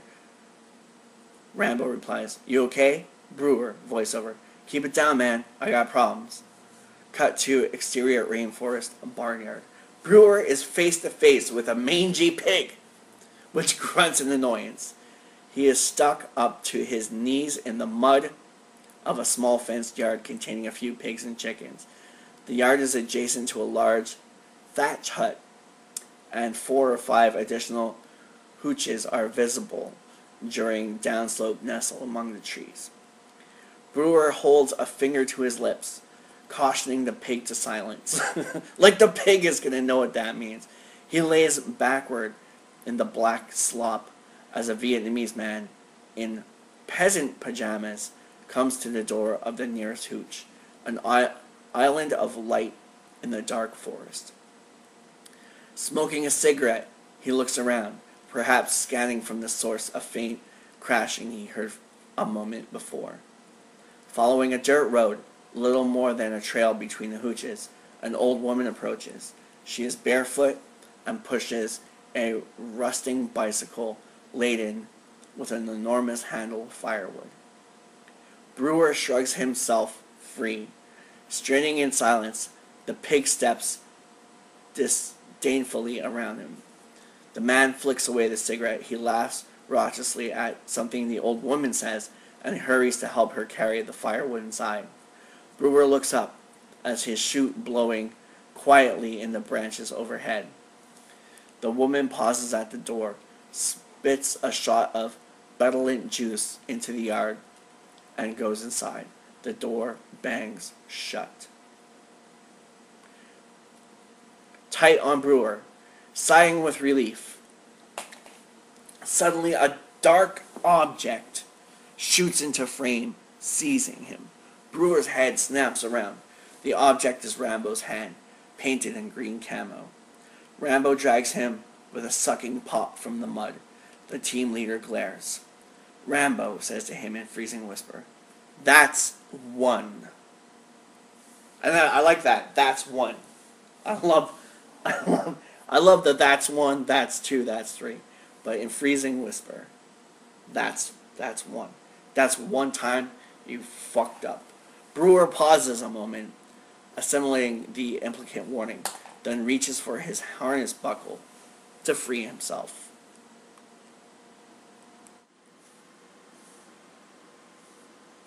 Cut to exterior rainforest trail. With the hooches visible, BG background, I suppose that's what it means, Rambo moves silently off along the trail. Brewer, lumbering under the enormous pack, crashes through foliage to catch up. He curses under his breath. Rambo moves wraith-like through the undergrowth, appearing and vanishing there, not then not there. Brewer stumbles over a root, thuds to the ground. Rambo stops. Looking back, his expression is grim. He turns and moves on, disappearing into the foliage. Brewer scrambles up, following. Exterior rainforest clearing. Tight on the Transat screen, as the last letters of the following message appear. Slam dunk field TM2S slam dunk. Control report insertion completed. Proceeding to rendezvous. End message. Wider, revealing Brewer hunched over a tiny CRT screen atop the transporter box, typing at a keyboard the size of a pocket calculator. Rambo squats motionless, watching intently. Brewer hits the send button. Cut to interior command shack. The chief telecom tech turns to Kirkhill. Tech says, "It's coming in." Kirkhill watches the message print out on the main screen, turns to Troutman. "They're in. On the money. A cheer goes up in the command center. The home team just scored. Exterior, rainforest, clearing. Rambo squats, studying his waterproof terrain map. He glances at Brewer, who has finished assembling his weapons and gear. Reverse on Brewer. Looking like a Martian stormtrooper with his exotic weapons and surplus equipment. He is sighting through the scope of his assault rifle. Fully assembled, it is as big as a Chrysler and looks straight out of Star Wars. Rambo says, "What do you call that?" Brewer replies crisply, "Modified M16A2, an over-under M79 grenade launcher, with psionic sound suppressor, tractor starlight scope, and LAC-R 100 laser sighting system." Rambo replies, "Batteries not included." Brewer, wounded, "This is state-of-the-art firepower, man." Rambo picks up another device, a cylinder like a flashlight with a curly cord running to a pair of earphones. Rambo says, "What's this?" Brewer replies, "AC system, big ear telescopic mic with built-in audio processor. Can pull a whisper out of a cocktail party at 50 meters. Rambo gazes around him. "Cocktail party. Uh-huh. Right. Pause. Let's saddle up." Brewer replies, "Where's your stuff?" Rambo flips open his rucksack. Brewer, incredulous, "That's it? Some C4, a map, and a knife?" Rambo replies, "There's a compass in the handle." Brewer gestures at the Russian-made AK-47 slung over Rambo's shoulder. Brewer replies, "And a beat-to-shit AK. Every 12-year-old in Nam's got one of those." Rambo replies, "Exactly." Brewer hefts the separate rucksack containing the Transat. Brewer starts up again. This thing's pretty heavy. You got room for it?" Rambo snorts disgustedly. Brewer replies, "Just a thought." Exterior rainforest. Using a stream bed to navigate through dense growth, Rambo glides his legs smoothly through knee-deep, brackish waters. Brewer follows, swatting and battling at clouds of mosquitoes. A viper glides past them, roiling the surface, and disappears into twisted tree roots. Brewer says, "You want to know why I stood up for this show?" Rambo, moving off, replies, "No." Brewer continues anyway. "I was in the brig. They gave me a deal. I blew up this colonel's golf cart with an M19. He wasn't in it or anything. It was the symbolic value. Seemed like a good idea at the time." Rambo replies, "That's a real reason to wind up in Nam. That's a real good reason to wind up in Nam." Brewer replies, "I've seen worse places." Rambo replies, "There are no worse places." Exterior rainforest. Later on, Rambo leads them up a steep trail as a dense night fog creeps over the ridgeline above. Following Rambo, handheld camera shot. As he moves along a narrow game trail, shapes loom out of the mist, revealing as harmless trunks or vines only at the last second. As they top the rise, the trail opens out onto a plateau-like cleared area. Ahead, an enormous stone face, wreathed in vines, looms from the mist, wider, as the two walk into an atrium of a ruined Wat or Buddhist temple. Brewer looks awed. Exterior, ruins of Wat. Serene, despite the ravages of centuries, two stone Buddhas, 30 feet tall, sit flanking the stairs of the ruined temple. Trees and vines all but obscure the cracked and tumbled forms of ornately carved walls. The central courtyard is open to the sky. Spire-like structures are dimly visible from the fog beyond. Brewer, hushed, "This place is a trip." Rambo replies, "Buddhist monastery, 15th century. Brewer replies, "Damn, leeches." He has pulled up his pant leg to reveal 3 squirming black worms attached to his calf, sucking on him. Rambo moves off, scanning, unconcerned. Rambo replies to him, "Get used to him." Tied on Brewer, lighting a cigarette, his hands tightly cupped around the glow. Rambo slaps it out of his hand, stomps it out. Brewer hissing. You fucking crazy? I needed to burn these things off. Rambo says, no cigarettes. Brewer replies, I had it cupped. Rambo takes the pack from Brewer's breast pocket and grinds it into the mud under his boot. Brewer, upset with Rambo, says, look, Rambo, I've had enough of your badass Indian scout bull fucking shit. You're years out of date. I'm making a career out of teaching you the hardware. As far as I'm concerned, you're just along to back me up. And I heard about how twitchy you really are. Kill any civilians lately? Brewer is hurled against a stone wall and pinned with a knife to his throat so rapidly he's not sure how it happened. Rambo in his face, speaking very softly. Listen real careful, fresh meat. I don't know why they sent you. Maybe they didn't want to waste a good man. But you screw up once more, and I'll kill you myself. Rambo whips away, moves quietly off. Shaking with rage, Brewer levels his weapon at Rambo's back, then realizes how silly that would be. Frustrated, he jogs to catch up. Man, you are strict. Moving in the shadows, Rambo walks through the ruins noiselessly. A voice emerges from the mist behind them, almost childlike. Voiceover. Are you first tourists here in a long time? Brewer whips around, centering the aiming dot of his sighting laser on a figure sitting on a ledge above him. Sitting cross-legged and unperturbed is a diminutive Vietnamese woman, about 28. The dot of Brewer's laser is centered on her forehead like a Hindu prayer mark. She is absolutely beautiful, with wide, calm eyes and strong but sensuous mouth, which curves now in a small, quirky grin. Woman. The woman says, you come here to see Buddha, ask for truth, or you just lost? Brewer whispers, should I waste her? Rambo pushes his rifle barrel aside and takes a step forward. When he speaks, it is in fluent Vietnamese. Rambo, Vietnamese subtitles.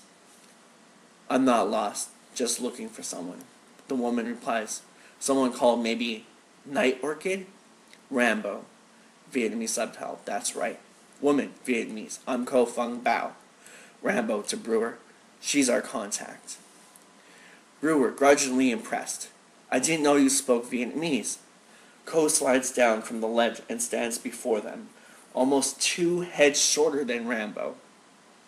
Her lithe figure is not entirely concealed by her loose black pajamas. She wears her hair in a long single braid and has the delicate hands of a child.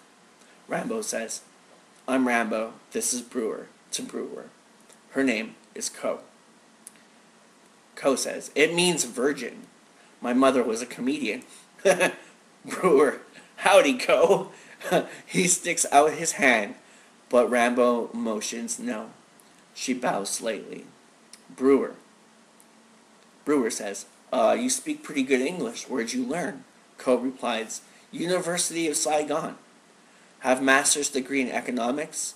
Not used too much now. Communist in charge. You got time? Want to eat? Rambo replies, sure. What do you got?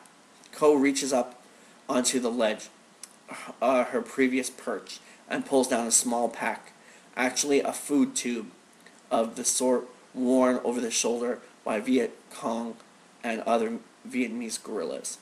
Ko, opening it. Nuck, ma'am. She unrolls several rubber tree leaves, holding rice with a pungent sauce. Rambo takes the food and the preferred chopsticks and, squatting, begins shoveling it expertly. Rambo says, you really got a master's degree? Ko replies, sure. I only sound like 40-year-old in your language. Brewer fumbles with the sticks, switches to fingers. Brewer says, what's this stuff on the rice? Rambo replies, fermented fish sauce. Brewer's expression is less than enthusiastic. Cut to the exterior rainforest river trail at night. With Ko leading through the maze of aimless game trails, the group makes its way parallel to the modest river, the CA. Rambo says, "You got, how do we get upriver?" Ko replies to Rambo, "I have arranged transportation. We meet soon, but I think you'd be disappointed." Rambo replies, "Why is that?" Ko returns in conversation. "I go up to this camp 2 months ago. Nobody there. Empty for years." Rambo stops puzzled. "Why would they send us to a deserted camp?" Brewer pipes in. "Who cares? Let's just do it and get out. Go have a jacuzzi and get laid in Bangkok. You know what I mean?" Rambo moves on, still concerned. Something is a bit off. Rambo turns to them. "We'll check it out." Brewer replies, "How come we didn't just drop near the camp? Save this hassle." Rambo replies, "Brewer, does a jet make noise?" Brewer says, "Yeah." Stupidly. Ko, switching to Vietnamese subtitles. "Where did you find this clown?" Rambo replies, "I thought he was with you." Ko replies, "Crazy motherfucker." Brewer replies, "What is she saying?" Rambo says, "She likes you. She says you're Dinky Dow." Brewer replies, "What's that?" Rambo says, "Powerful warrior." Brewer, "Yeah, Dinky Dow, that's me. Hey Ko, you want to meet Jake the One-Eyed Snake?" Rambo motions suddenly for a freeze. Ko walks on ahead toward the river as the Americans melt into the shadows.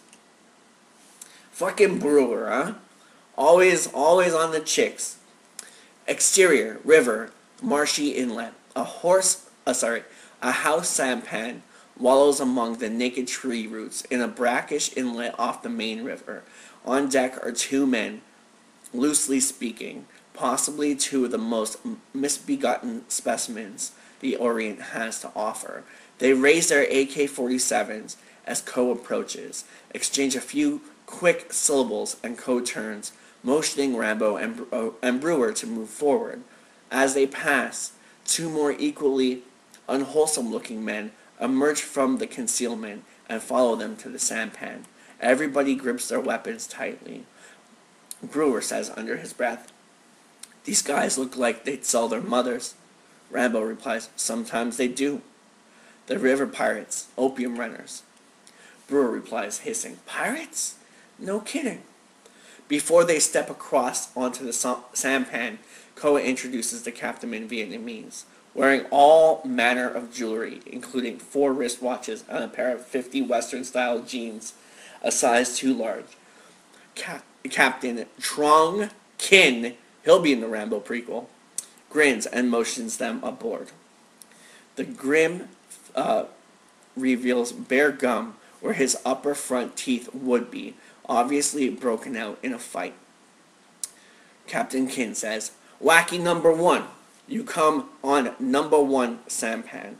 Rambo replies in Vietnamese, "Thank you, Captain, for your hospitality. You speak English very well."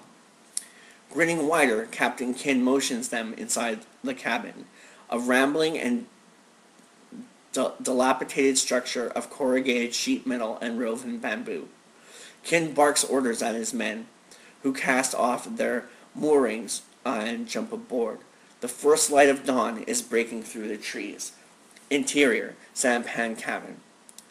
A raisin-faced woman and an old Adai holding an infant shuffles aside as Rambo steps down into the dim, smoky interior. Brewer, Ko, and Kin follow. The 2 Americans must stoop in the scaled-down structure. Every conceivable space is crammed with scavenged or looted detritus. Ammo cases, hubcaps, radios, a TV with no back, books, dead chickens, an ice cube tray, a Toyota bumper, outboard motors. There is no apparent logic to most of it. Brewer says, "Looks like my room back in college." Ko replies, "We sleep here today, safer while we go upriver." Rambo replies, "What about patrol boats?" Kin opens a greasy wooden locker, takes out his pride and joy, a Russian-made RPG-7 rocket grenade launcher.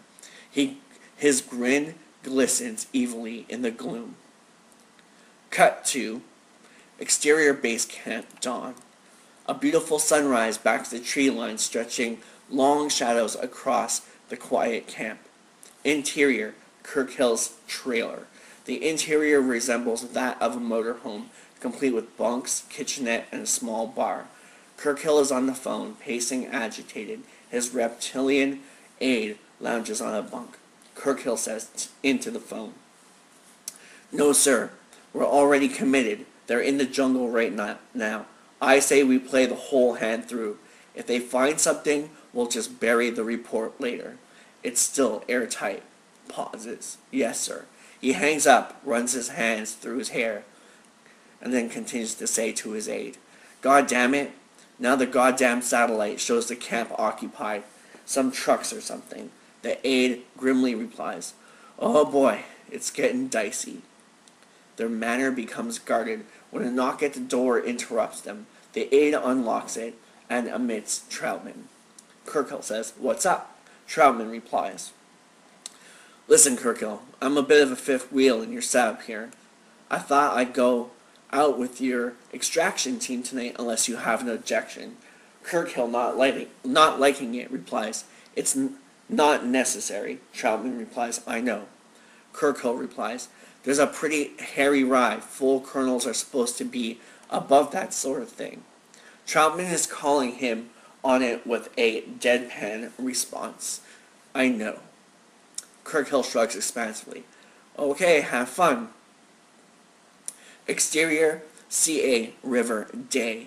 Kin's hideous sampan churns upriver slowly, powered by an ancient outboard motor. It passes other river traffic. Small hand-powered sampans manned by figures in broad conical coolie hats. With the exception of a rare powered craft, the scene is that of Vietnam unchanged by centuries. The ebb and flow of regimes and ideologies has little altered the basics of their life here. Interior sampan. Rambo watches through a chink in the sheeting of the cabin as timeless landscapes roll past. Rambo's POV, so POV shot through Rambo's eyes. A view of the shoreline as brown children splash naked in the shallows, where a row of hooches march uphill on stilts. The squeals and laughter come clearly across the water. Rambo turns his gaze to the sampan interior. Two of Kin's men, Ko and Brewer, all sleep soundly. Rambo watches Ko, her face serene in sleep, childlike, beautiful. Dissolve to exterior CA River, late afternoon. The water is coppery, silhouetting the sampan as it churns on. Kin's wife squats on the foredeck, smoking a long-stemmed clay pipe. Dissolve to exterior sampan sunset. The walnut-faced woman hands Rambo 2 pulls of Knockman. He passes one to Brewer. Rambo says, "Have same armpit sauce?" Brewer groans, opens the sea ration can. Rambo to Ko. "How did you get started working for the spooks?" Ko replies, "Spooks?" Rambo corrects his translation. "Intelligence work." Ko says, "Oh, they talk to me at university before fall Saigon, make deal." Brewer replies, "Everybody's making deal."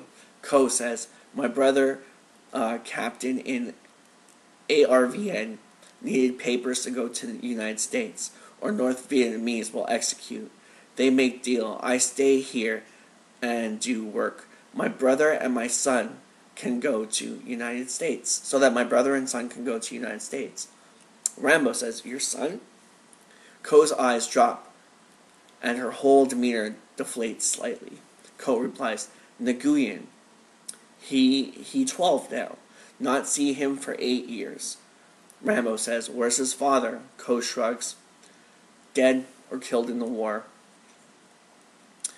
Her voice and expression convey the fatalistic acceptance of one who has seen death in all forms.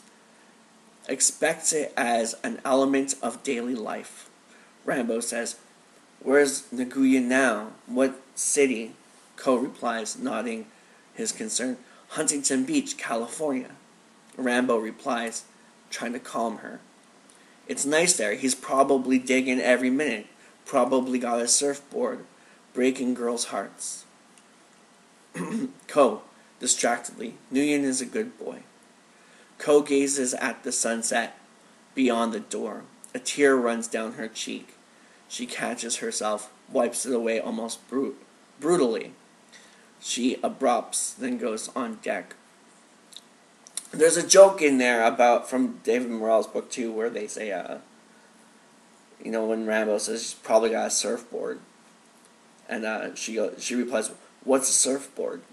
That's how much the culture is different. Anyway, Ko gazes at the sunset beyond the door. Oh yeah, I read that part, sorry. Brewer pipes in. "Some hardened guerrilla fighters they gave us." Rambo freezes him out with an evil look. Suddenly there is a commotion on deck, the roar of a powerful engine. Ko bursts in a moment later. "River Patrol!" A fast launch roars towards them, silhouetted by the setting sun. Uniformed soldiers on deck bring twin 50 caliber machine guns to bear. Rambo and Brewer dive under filthy bunks, lock and load their weapons. Ko pushes junk in over them. Kin rips open the cabinet, slams the shaft of the rocket grenade launcher.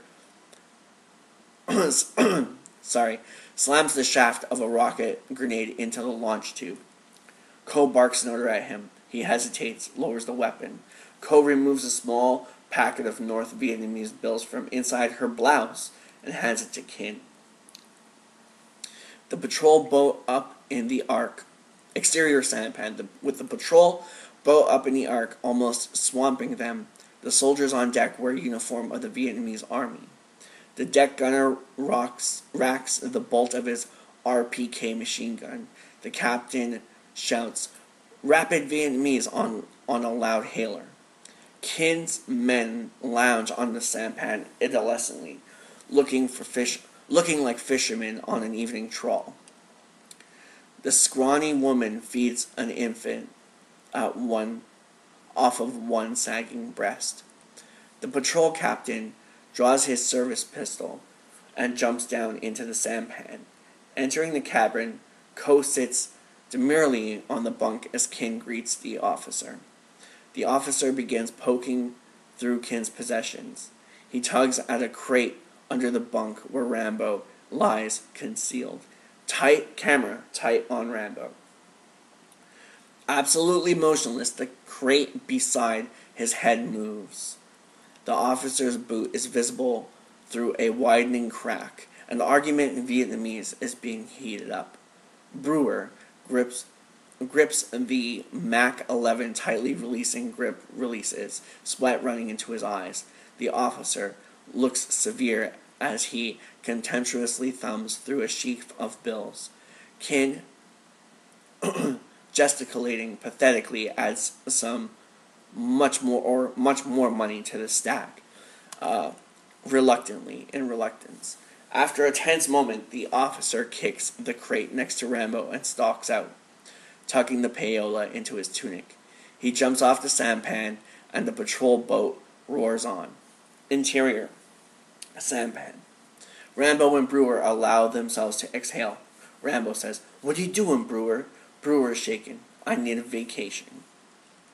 Exterior rainforest, prison camp, night. With Ko leading Rambo and Brewer more fruitively along the tortuous trail. It has rained recently, and the forest is alive with glistening reflections, dripping water. The trail winds up a steep embankment.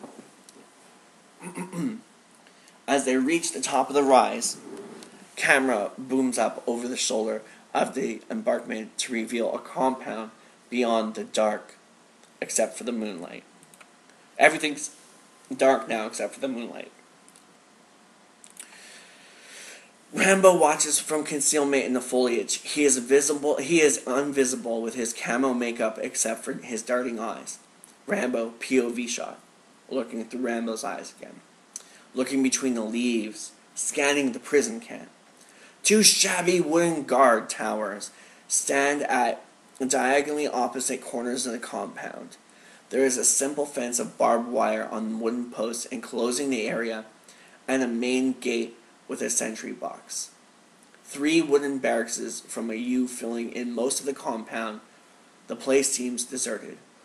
Rambo says, check the tower with your scope. Brewer rises the rifle, sighting through the massive starlight scope. Brewer, POV shot, telephoto. So we're looking through the scope now. The image is bright, lurid, black and white with a greenish cast, like contrast daylight. He pans up the tower. A Russian-made PK 7.2mm machine gun sits pointing skyward. The tower seems unoccupied. Brewer says, nobody home. Wait a minute. Cigarette. A brief glow of a light illuminates the face of a tower guard hidden in the shadows. Brewer says, what's he here for? Nearby, another guard saunters out of the forest dressed in NVA regular private uniform. With his sleeves rolled up, his AK-47 is slung over his shoulders. Brewer slips the telescope microphone out of his rucksack, clamps it to the side of his scope. He slips on a pair of small earphones and pans the rifle scope mic over the nearest barracks unit.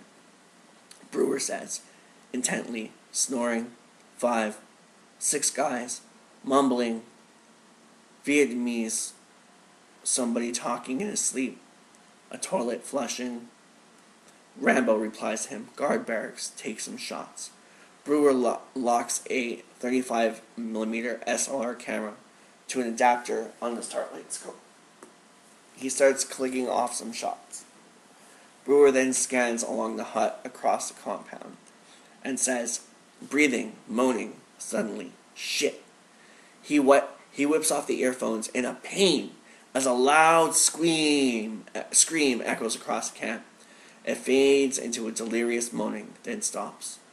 Rambo nodding grimly. Bad dreams. Prisoners. Barracks. Shoot some. Brewer clicks away. A tiny engine whirring draws their attention to the main gate where a young woman on a Lambretta scooter pulls up to the sentry shack. Brewer zeroes in on her as she greets the gate guards. Co pipes up. Cyclo girl, whore from village. Business low there. Rambo takes the earphones, listening to the girl's distant chattering. She's making him a pretty good deal. Apparently the guard agrees because he opens the gate and the girl slips inside. Rambo replies again, what's that? By the far tower. Brewer pans to the distant shape. It's a guy in a cage. Rambo asks, American? Brewer says, can't tell, pretty tall. He's real scrunched up in that thing. Rambo says, let me see. POV through Rambo looking through the scope now, POV shot. The image is of an emaciated figure, slumped in a bamboo cage. The man's skin is a ghostly white.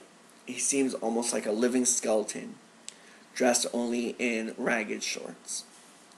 His wrists are clamped in a wooden stock, and blood runs down his arms from abraded sores. The image zooms closer, moves onto his face, tight. Though gaunt and filthy, he is clearly Caucasian. Rambo says, round eye. Brewer pipes in, all right, home run. Rambo angrily, torture cage. Can't stand, can't sit, for days, sometimes weeks. Brewer replies to Rambo, bastards, let's get some shots. On Rambo, moving slowly in as he hands the kludge back to Brewer. Rambo replies, that guy's not going to make it. Brewer says, nothing we can do, man. Rambo decides in that moment and replies to Brewer, I'm getting him out of there. Brewer replies, "What? Are you crazy? We're supposed to take pictures and split. You're gonna blow this whole program." Rambo says, "You've never been in one of those things." Brewer says, "I suppose you have." Rambo holds his wrists up, right under Brewer's nose, showing him the chafing scars. Brewer replies, "It's orders, you remember. When they tell you how to do something and then you do it, John Wayne is dead, man." Rambo, rising to his feet, replies, "You take pictures and split. I'm going in." Brewer throws down his rifle. He's apoplectic. I don't know what that word means. He can barely form words. Fuck it, Christ. Key Rice. Then a low grin spreads. "How we gonna do it?" Cut to exterior camp perimeter later. Moving with Brewer as he belly crawls to the edge of the cleared area, just a few yards from the wire. He is right under one tower, hidden from ferns. Brewer, POV through telescope, as Rambo's silhouette crosses the wire further down. Exterior compound, dollying with Rambo, the camera now, it's going with Rambo. At ground level, as he crawls under the wire and undulates from shadow to shadow. He reaches the nearest building, hugs it. Rambo moves on in silence. He is barefoot, the pale skin smeared with mud. He carries only the pistol crossbow, without the pack, harness, or grenades to clatter.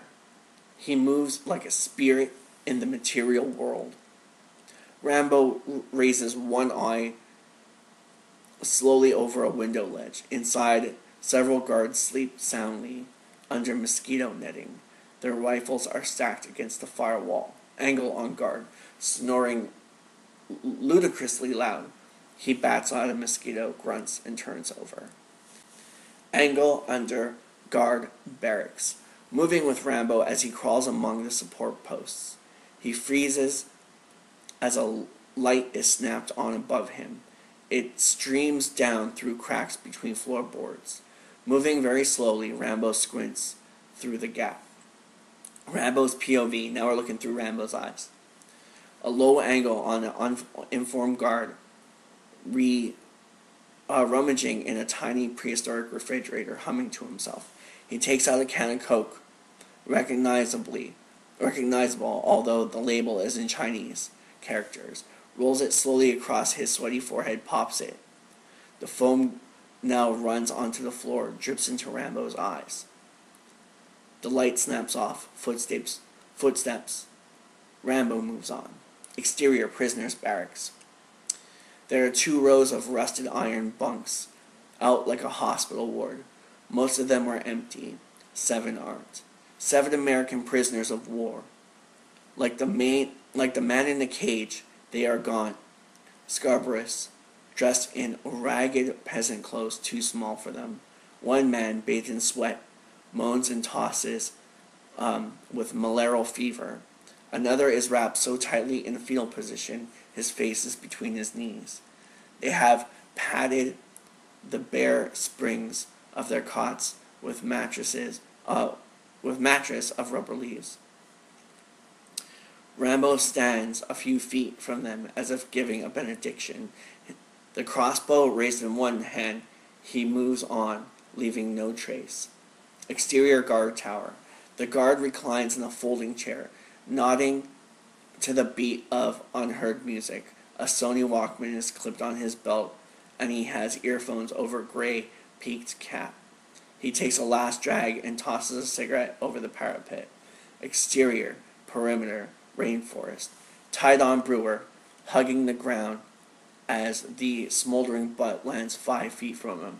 In a pool of light from a floodlight, he groans, watching the smoke curl up. Starts creeping his hand toward the butt. So I guess he's going to take a drag, since Rambo won't let him smoke. Exterior compound cage. The man inside opens his eyes when Rambo touches his broomstick neck, feeling for a pulse. His lips are parched, and there is horrible bruises around one eye. The prisoner says, barely audible, "Who are you?" Rambo replies, American, come to get you out. Prisoner, man, you are one scary looking motherfucker.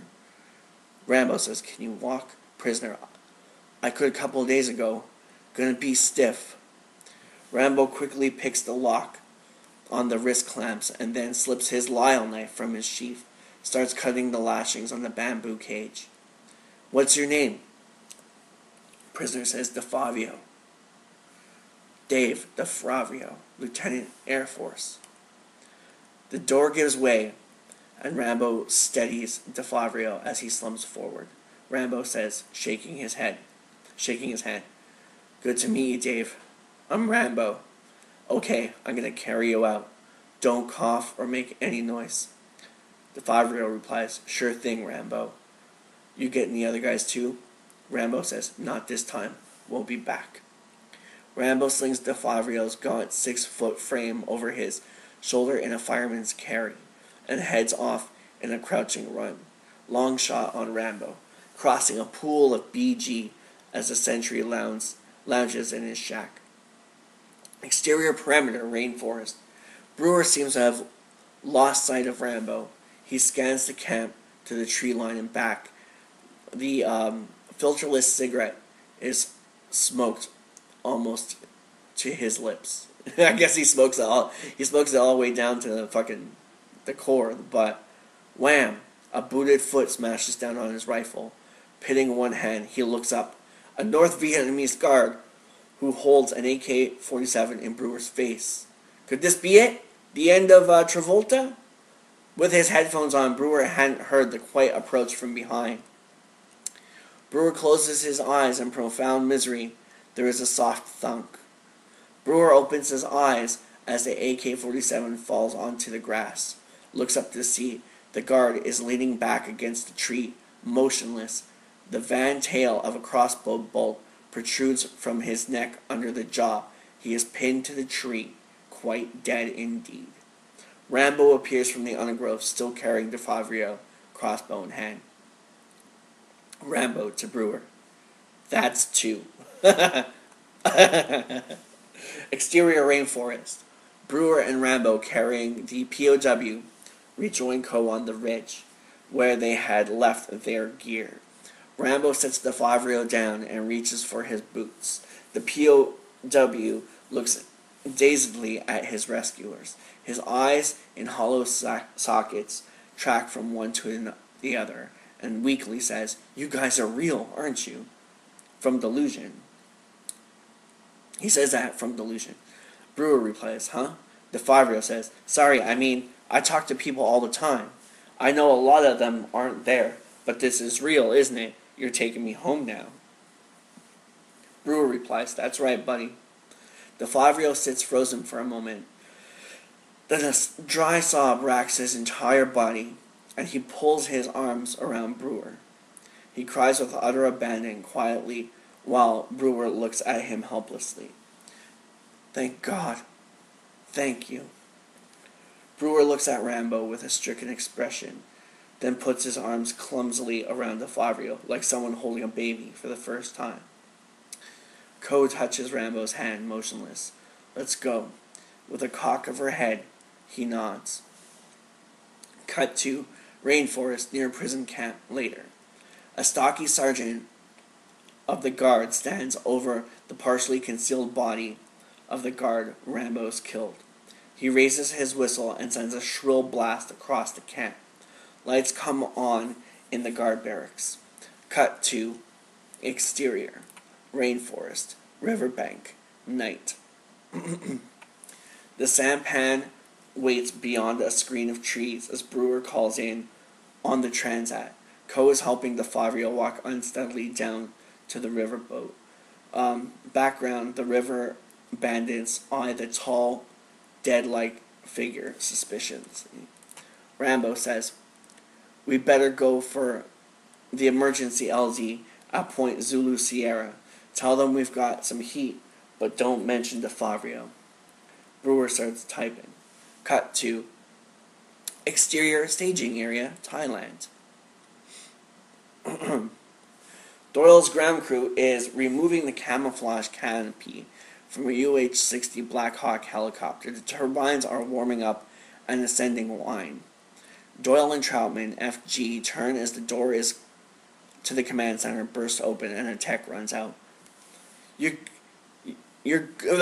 Tech says, "You're go for extraction." Mr. Kirkhill says, "Wind her up." There's the hard copy. Troutman takes the print out. Troutman, to Doyle, says, "Alternate LZ, Zulu Sierra at 500 hours." It says, "May have heat, don't be late, all our love." Doyle replies, scowling scowling at his watch. "Let's get that tent down." Cut to interior, sampan, river, night. DeFabio seems a little more in focus as he sits huddled with the others in the cramped cabin. DeFabio says, "I gotta tell you, it's just luck you guys came when you did. They move us around a lot. We only been at that camp a week. Got a smoke?" Brewer, pointedly, "No." DeFabio replies, "What kind of raggedy-ass rescue you call this?" Rambo says, Why were you in the box?" DeFabio tells Rambo, "Well, I caught this cobra, see?" Brewer says, "You mean a snake?" DeFabio, "Yeah, it's not too hard once you get the hang of it. In the wrist, anyway. It's all in the wrist. Anyway, I did what I always do when I get one." Brewer says, "What's that?"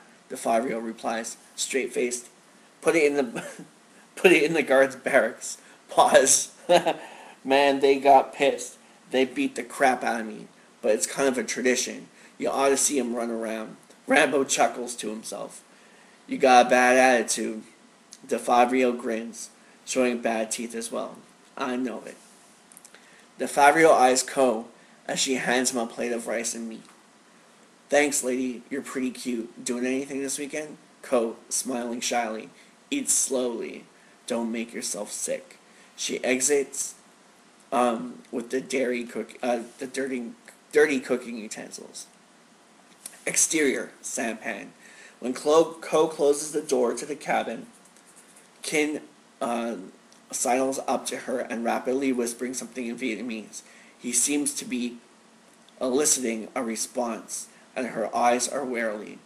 Co freezes indecisively, then nods yes. In the stern BG, one of Kin's men is talking quietly on a beat-up military-style file radio.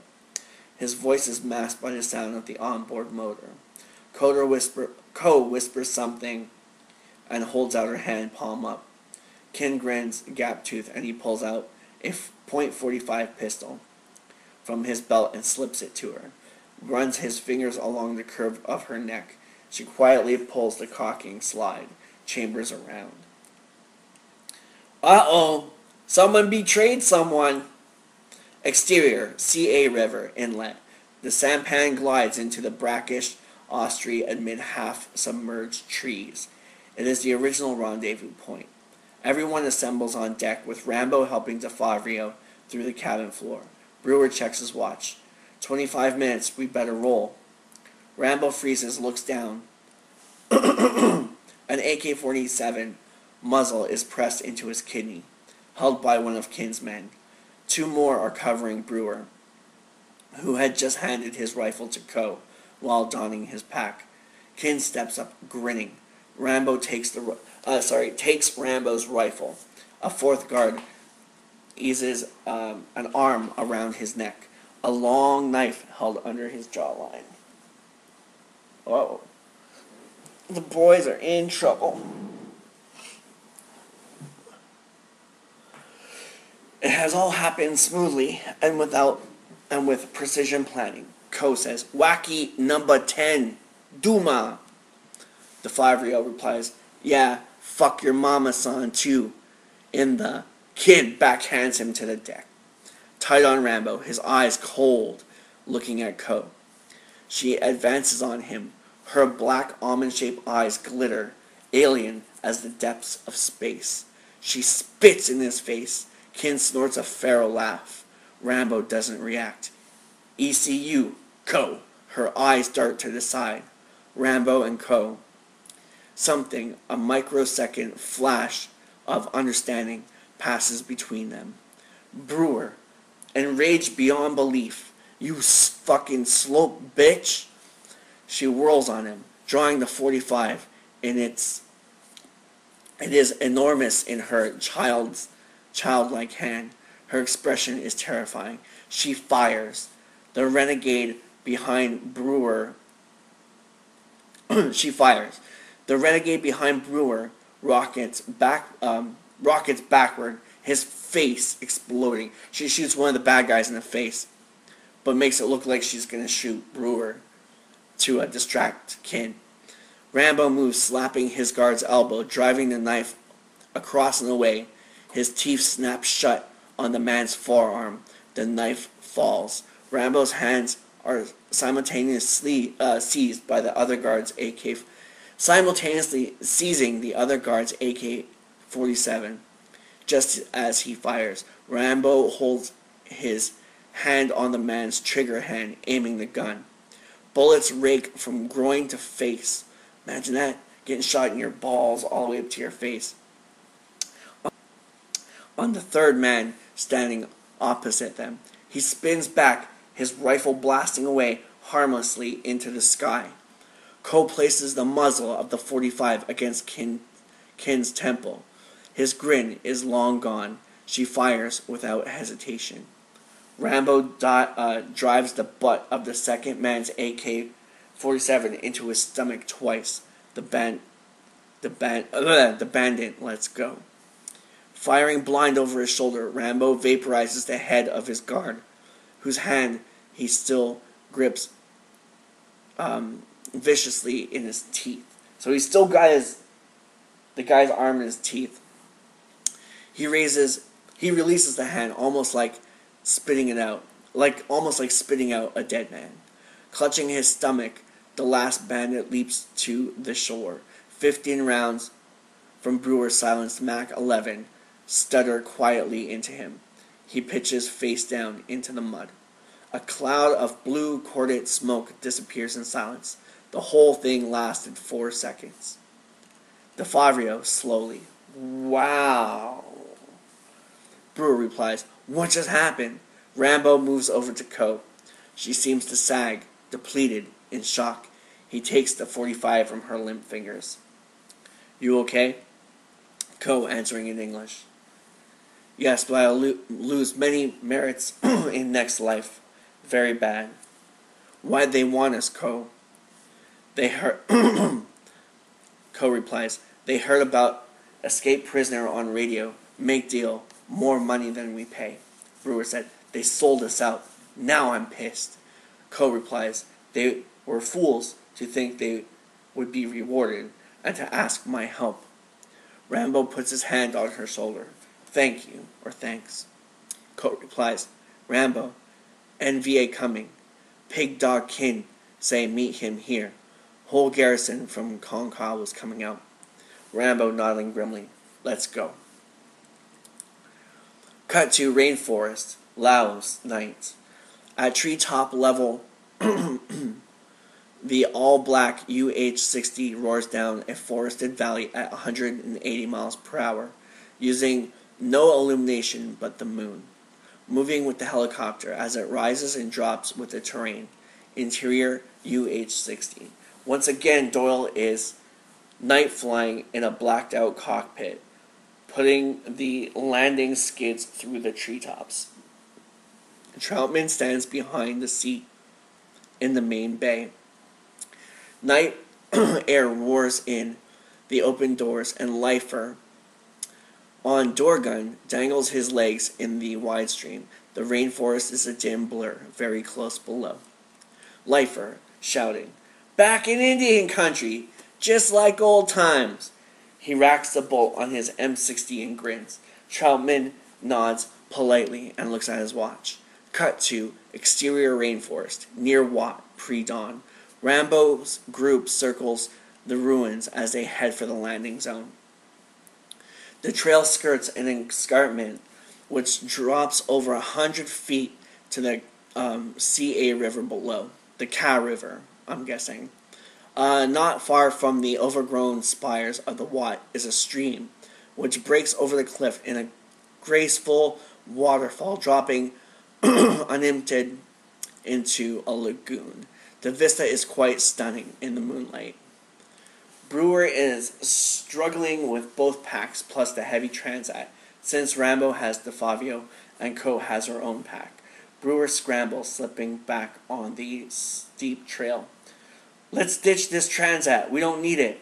Rambo considers for a moment, then pulls away some underbrush besides a collapsed wall of the ruin. Bury it here. Work fast. Brewer gets out his entrenching tool. A cold pre-dawn light suffuses the rainforest, giving it an expanded quality. Rambo scans the ridgeline with Brewer's scope. POV shot, Rambo, through the telephoto lens. Figures of 20 or more Vietnamese soldiers can be seen threading among the trees. Rambo says to Co, "You better take off." Brewer replies, "Ain't you coming with us, sweet thing?" Co says, "My orders, stay here." She turns to head off along in a diverging trail.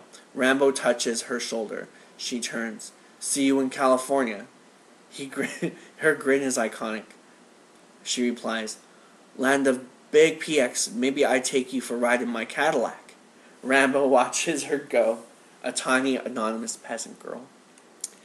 Interior, exterior, UH-60 Dawn. Troutman watch over Doyle's shoulder as the helicopter roars between the walls of the mountain pass. The ship is buffed by turbulence, bouncing and dropping violently. Furman turning to them. 3 minutes.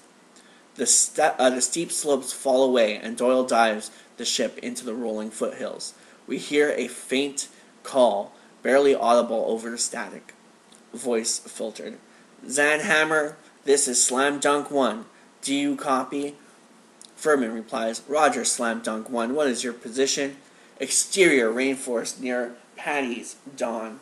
Rambo is crouched with Brewer and DeFabio in a hollow beside an earth dike.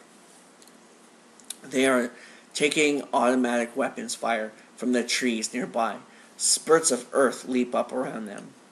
Rambo is shouting in a controlled, articulate voice into a small PRC 9A-filed radio, while Brewer lays down suppressing fire with his M16A2.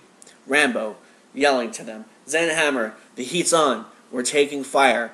Watch for my smoke. Red and green. Northwest corner of the Big Patty." To Brewer, "Let's move."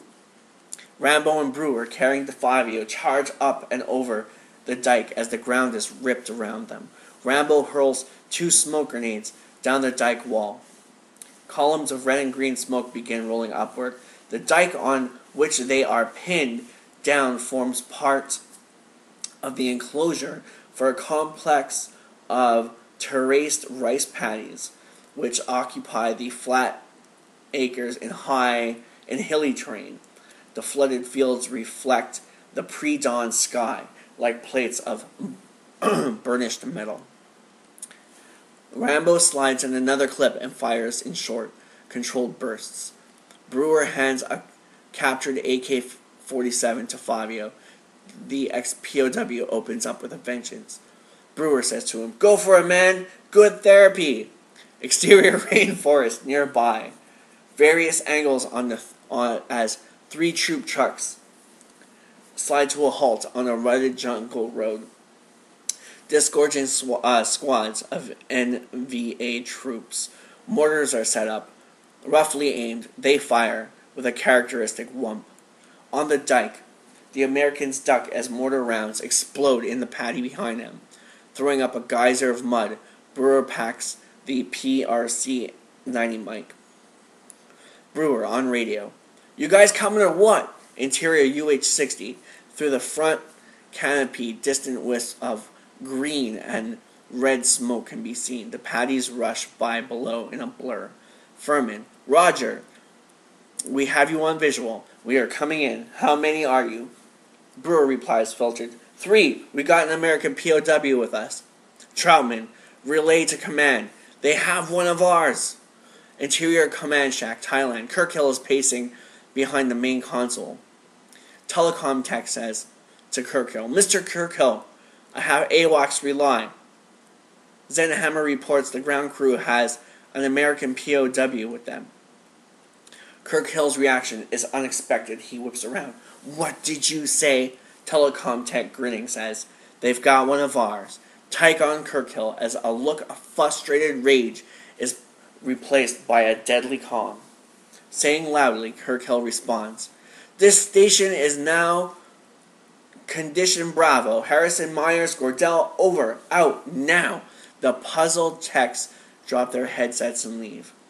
Kirkhill replies, continuing to tech, "Go to your command priority frequency. Give me that mic, Zenhammer. This is Coach 1. This is an Alpha Kilo Victor command priority." Furman, voiceover filtered. "Roger, Coach 1. Go ahead." Kirkhill says, "I want you to abort the mission immediately." Interior UH-60. Furman can't believe it. He replies, "Say again, Coach 1. Say again." He presses the helmet headphone tight to his ear, then turns to Troutman, cupping one hand over the mic. To Troutman, Furman says, "He wants us to abort the pickup." Troutman says, "Confirm it." Furman replies, "It's confirmed. To Mike, Coach 1. We have them in sight." Pause. "Yes, sir." Doyle looks at both of them and shrugs. Doyle says, turning around. Furman to Doyle, "I thought you liked those guys." Doyle says, "I do. But they ain't paying the rent, Jack." "Motherfucker, Doyle. You fucking piece of shit." Anyway, where the hell was I now? I just lost where I was. Oh yeah, okay. "Stay on your heading," Troutman replies, "Stay on your heading, Captain." Doyle says, "Sorry, sir. Can't do it." Troutman says, "That's an order." Doyle, implicable, "Sorry, sir." Troutman has his hand on the butt of his .45 when he hears the clack of a rifle bolt over the rotor noise and turns. Leifer has an M16 in his lap, not exactly aimed at the colonel, but not aimed away either. Smirking, Leifer says, "We ain't Uncle Sam's misguided children anymore, Colonel. We're independent contractors." Furman replies, "That's right, sir. We don't like this, but we are working for Mr. Kirkhill." Troutman replies, "You pathetic scum." Doyle says, looking down, "Well, if there weren't POVs before, there are now." Exterior rice paddy. Rambo half supports the Favrio with one arm and fires his AK with the other as they slog through the calf-deep water. Mortar rounds exploding on all sides. They watch the UH-60 skimming in low across the paddies, blasting up a curtain of spray almost to them. It veers in a tight bank, then climbs out, heads away. Brewer says, "Where are they going? Where is he going?" To the radio. "Hey, Zenhammer, where the fuck are you going?" Pause. "Do you read, Zenhammer? Over. Son of a bitch, they're ditching us." The water is shot into spray around them. A mortar shell lands so close it knocks them down, drenching them with slimy black mud. The radio disappears in the water. Rising, Brewer takes a round in the thigh, drops, disappears for a second, then comes up gasping. "So, Travolta's been hit here." Same way that Rambo got hit in the thigh in the original First Blood. I wonder if that's where they got that from. Rambo watches the UH-60 diminishing to a black dot. He is so consumed with rage that his expression goes slack, blank, a murderous disconnection from the consciousness. And yet, in that same moment, a tremendous surge of blind will clears his mind. A determination to survive, to get out at whatever cost, to find whoever did this. It is no longer just a mission. It is a very personal piece of business. He turns and lets his rifle drop into the water. He takes the Favrios and throws it away. Brewer tells him, through gritted teeth, "The fuckers left us, man. They fucking left us." Brewer swallows weakly, his blood streaming out into the muddy water. The Favrio looks stunned, lost, eviscerated. He sags to his knees. DeFabio says, "Oh God." It gets quiet. In a ragged line, the NVA soldiers advance to the top of the dike. 20, 40, finally almost 80. Looking down at the Americans, Rambo slowly raises his hands. Exterior rainforest, hill nearby. Over the shoulder of Coe, watching from behind a screen of foliage, as the ring of NVA troops converge on the tiny figures of Rambo, Brewer, and DeFabio. Reverse, tight on Coe. Her expression is agnatic. She turns and darts away, vanishing into the forest. Now we're going to cut to interior Kirkhill's trailer.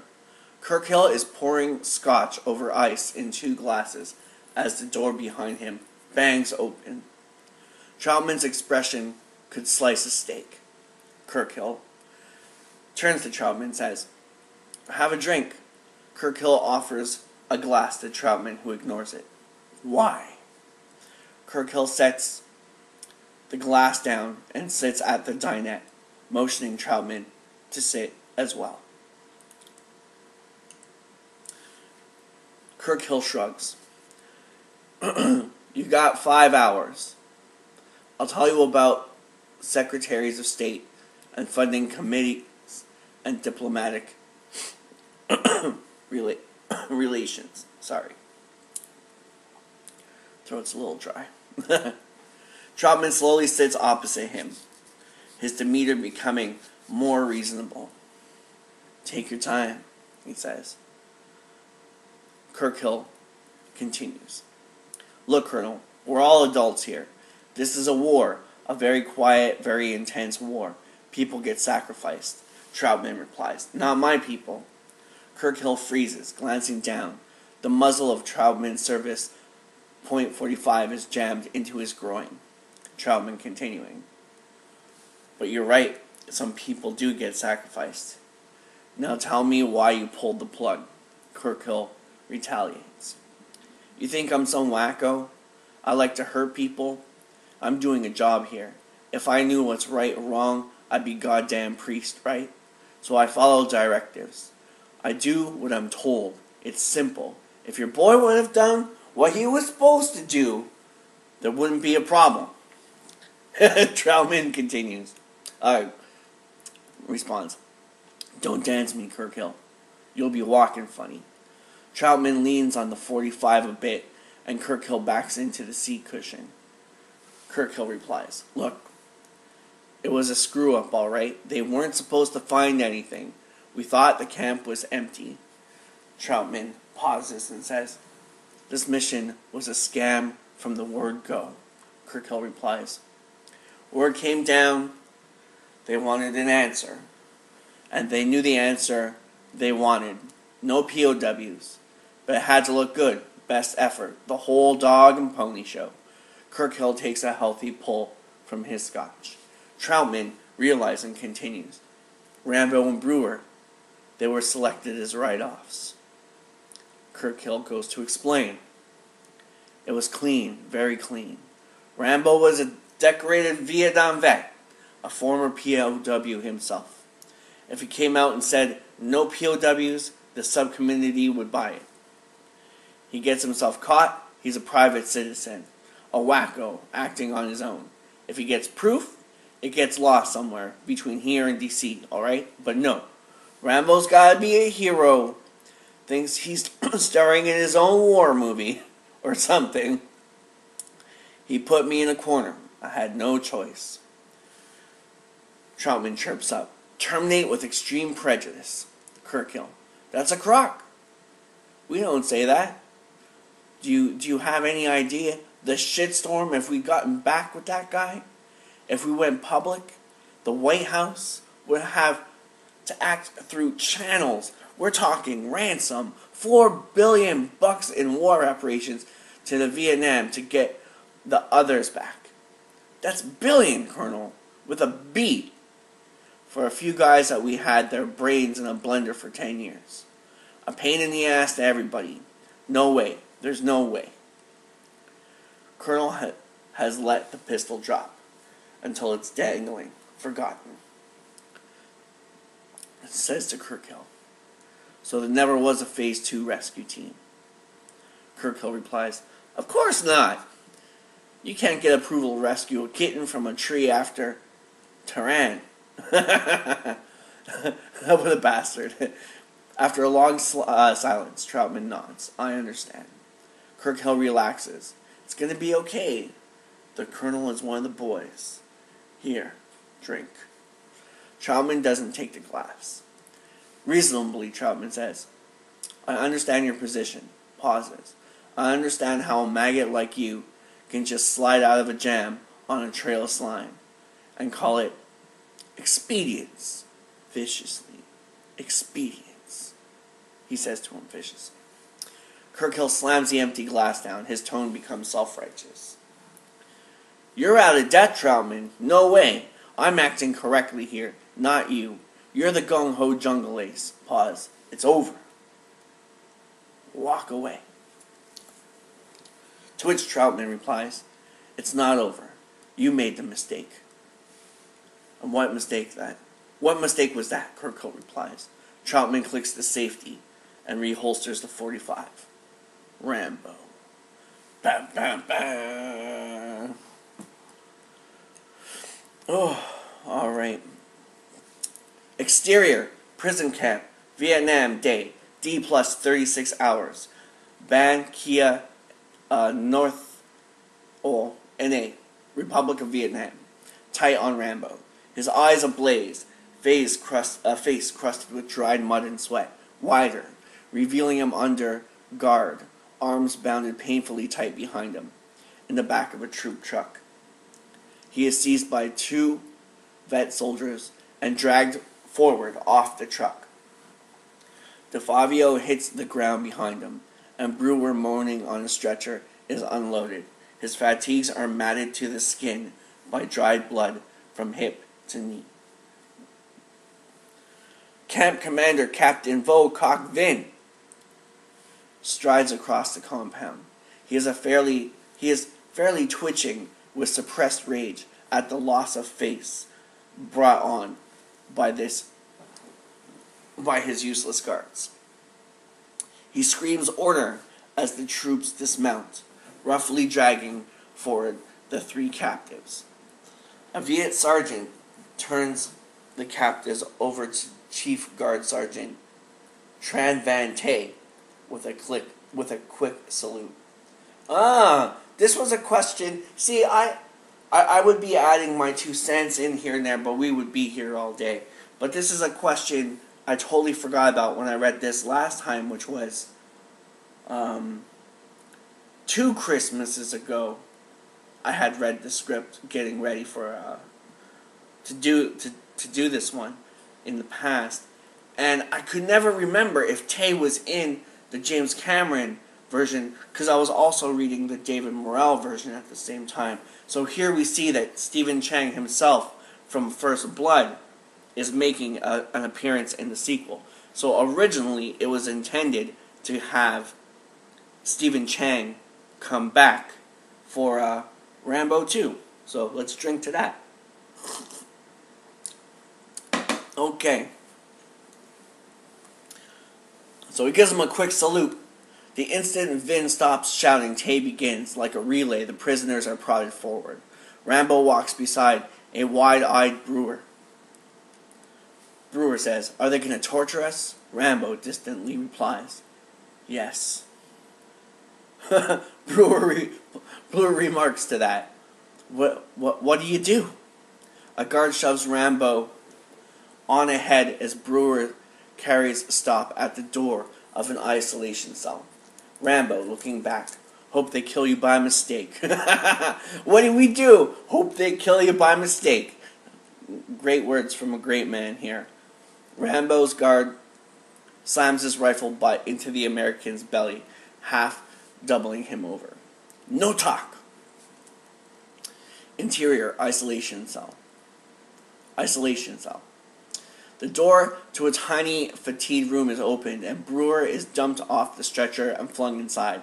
He lands on his knees and gasps in pain, clutching his leg. The door clangs shut, leaving stifling room. Brewer groaning, "This ain't happening." Interior, prison camp, prisoners' barracks. DeFabio is helped back to his bunk by one of the other prisoners. There are a few moments in human experience as devastating as the return to prison, especially this prison. The absolute abandonment of hope. Several of the POWs sit near him, silently offering their support. It is evident that the two of the men, BG, are autistic as DeFabio, having succumbed to that withdrawn plane long before. Jensen, a prisoner with one leg, settles beside DeFabio on his bunk, puts a spidery hand on his shoulder. Jensen says, "We were pulling for you, Dave. We hoped you would make it." DeFabio's eyes focus. The merest spark of the old defiant DeFabio's glimmers wanly. Next time. Next time. Cut to interior, interrogation room, dusk. Low angle on Sergeant Tay, powerful and vicious looking as a rabid ferret. He went back to David Morrell's original First Blood here. Which is a great move by Cameron to read all the source material.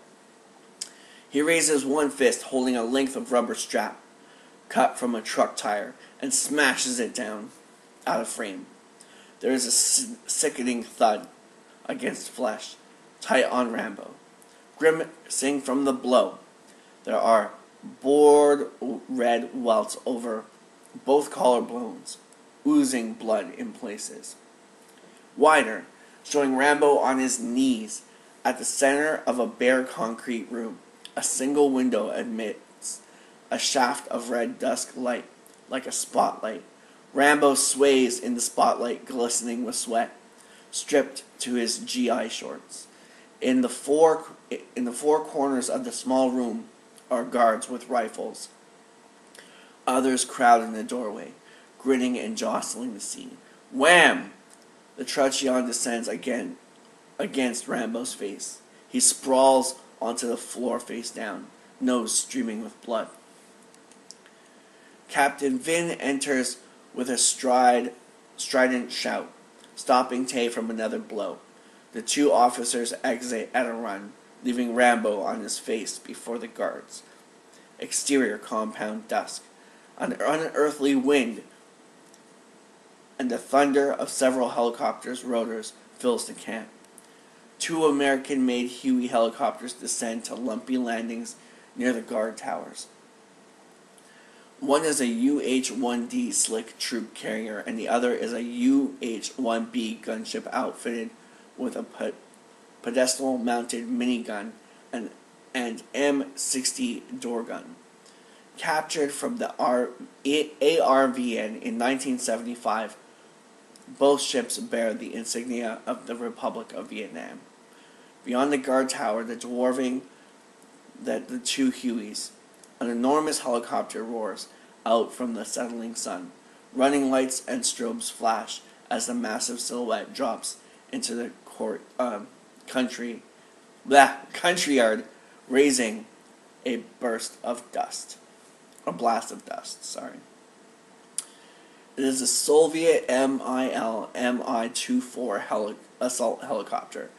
Its double blister canopies look like huge insect eyes. The stub-wing weapon pods bristle with rockets and cannons. It is painted with jungle camouflage and bears the red star insignia of the Soviet Naval Air Wing. The Viet officers and guards cringe against the rotor blast as the ship settles. The side door slides open. Dolly back, preceding two Russian officers, who tower above the Vietnamese as they stride across the camp. Vin points to the concrete blockhouse, and the officers stride past him without slowing. He falls in behind them, trying to keep up. Interior, prisoner barracks.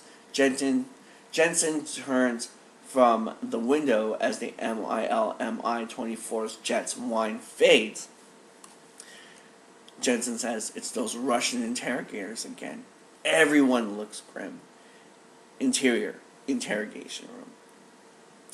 Vin sends the gawking guards scurrying with a strident yells as he follows the two Russians into the room. The Soviets stand in front of Rambo. The shorter of the two, Lieutenant Commander Yuri Podolsky, I was wondering what his first name was, has the slight build and unremarkable features of a bank clerk.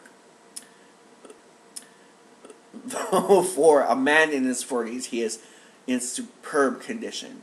The other, Lieutenant Polyushin, is another story. He is tall, broad slab of combat muscle. His black hair cut short as a scrub brush, thick and functional as state sculpture. His features cannot fill his broad, flat face. Both wear the khaki field dress and black beret of the Naval Spetsnaz Brigada, the Special Operations Brigada. At Polyushin's feet, Rambo finds himself looking up at the Soviet number opposite, the black beret. Podolsky, in Russian, says, "Put him in the chair."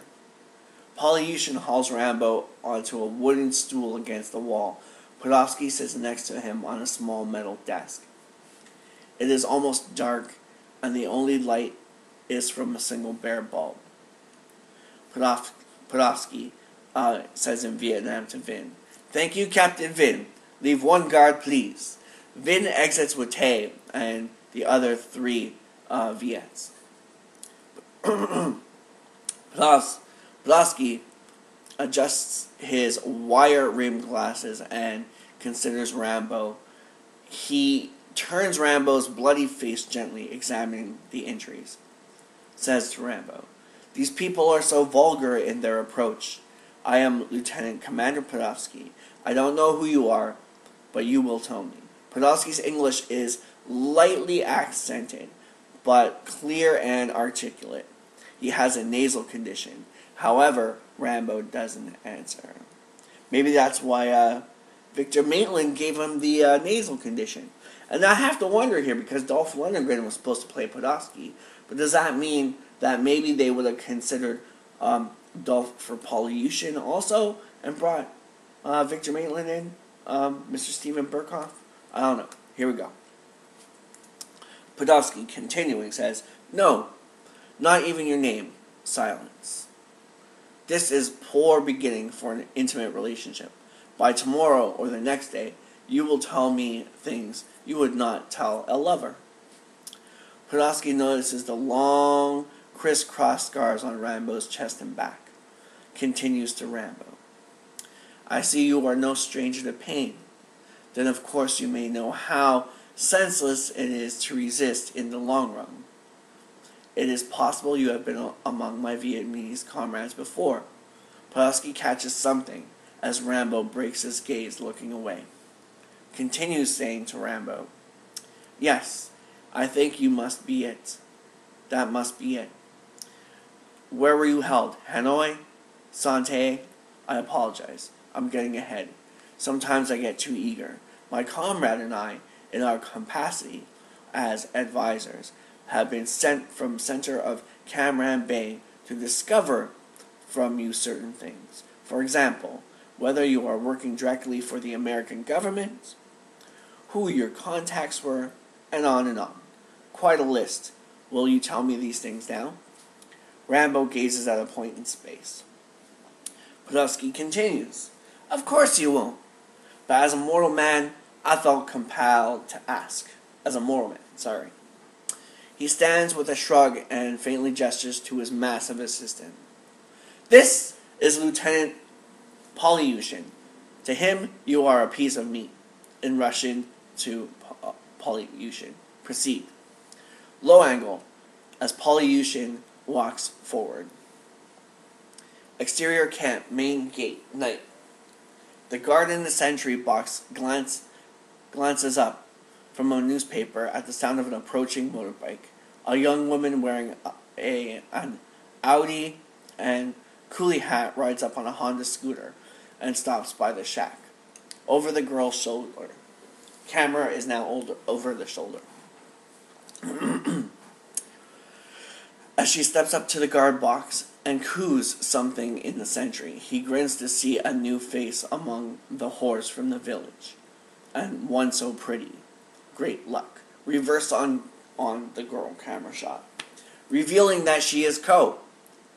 As she dickers Price through the sentry box window, he unlatches the gate. Interrogation room. Interior. An iron bed frame has been brought in and leaned vertically against the wall opposite the door. Rambo has been tied to the frame, spread eagle by lengths of coat hanger wire around his ankles, neck, and forearms at the elbows. Polyushin is setting up a box-like piece of equipment on a small desk. There are wires running from the bed's frame, and from a metal plate about the size of a paperback book taped to Rambo's belly. Polyushin clamps the other ends of the cables to terminal posts on the box, which has a large rheostat knob and several switches and dials. Podolsky says, I was sent here because of my command of your language. It will be frustrating if we cannot have a nice chat. Very frustrating. Speaks Russian to Polyushin. Ready? Polyushin nods and douses Rambo with a bucket of water. Podolsky in Russian. Test, please. Polyushin, without ceremony, twists the knob. Rambo convulses with an explosive muscle contraction. Slams against the springs. His veins swell as if to burst. Exterior camp courtyard. The lights of the camp dim, flickering under the current load. Interior interrogation room. Rambo slams convulsively against the electronic grid formed by the steel bed. His teeth are clenched as if he has tetanus. Interior prisoners barracks. The lights come up to normal brightness. DeFabio closes his eyes, sharing a ghost of the pain. Interior interrogation room. Rambo hangs from his bonds, heaving and shivering. Podolsky turns to him conversationally, as if he were an acquaintance at work rather than a man being tortured. Says to Rambo, "Oh yes, here is something you might be interested in." He draws a folded piece of paper from his pocket, opens it, and continues. A transcript of the conversation between your helicopter pilot and his commander, intercepted and unscrambled by our overworked cryptography staff, reading, Zen Hammer, Slam Dunk, colorful names. Here we are, Coach 1. We have them in sight, and the reply, abort immediately. Return to base camp. He graciously shows Rambo the printout. It seems they intentionally abandon you on direct orders. These are the people you protect with your silence and with your pain. He snaps his fingers, and Polyushin cranks the knob. The lights dim. Rambo fights the scream unleashed within him with every fiber of his being, straining like a demon, every muscle sharply defined and rock hard. Podolsky continues, almost kindly. But you must scream. You must. There is no shame.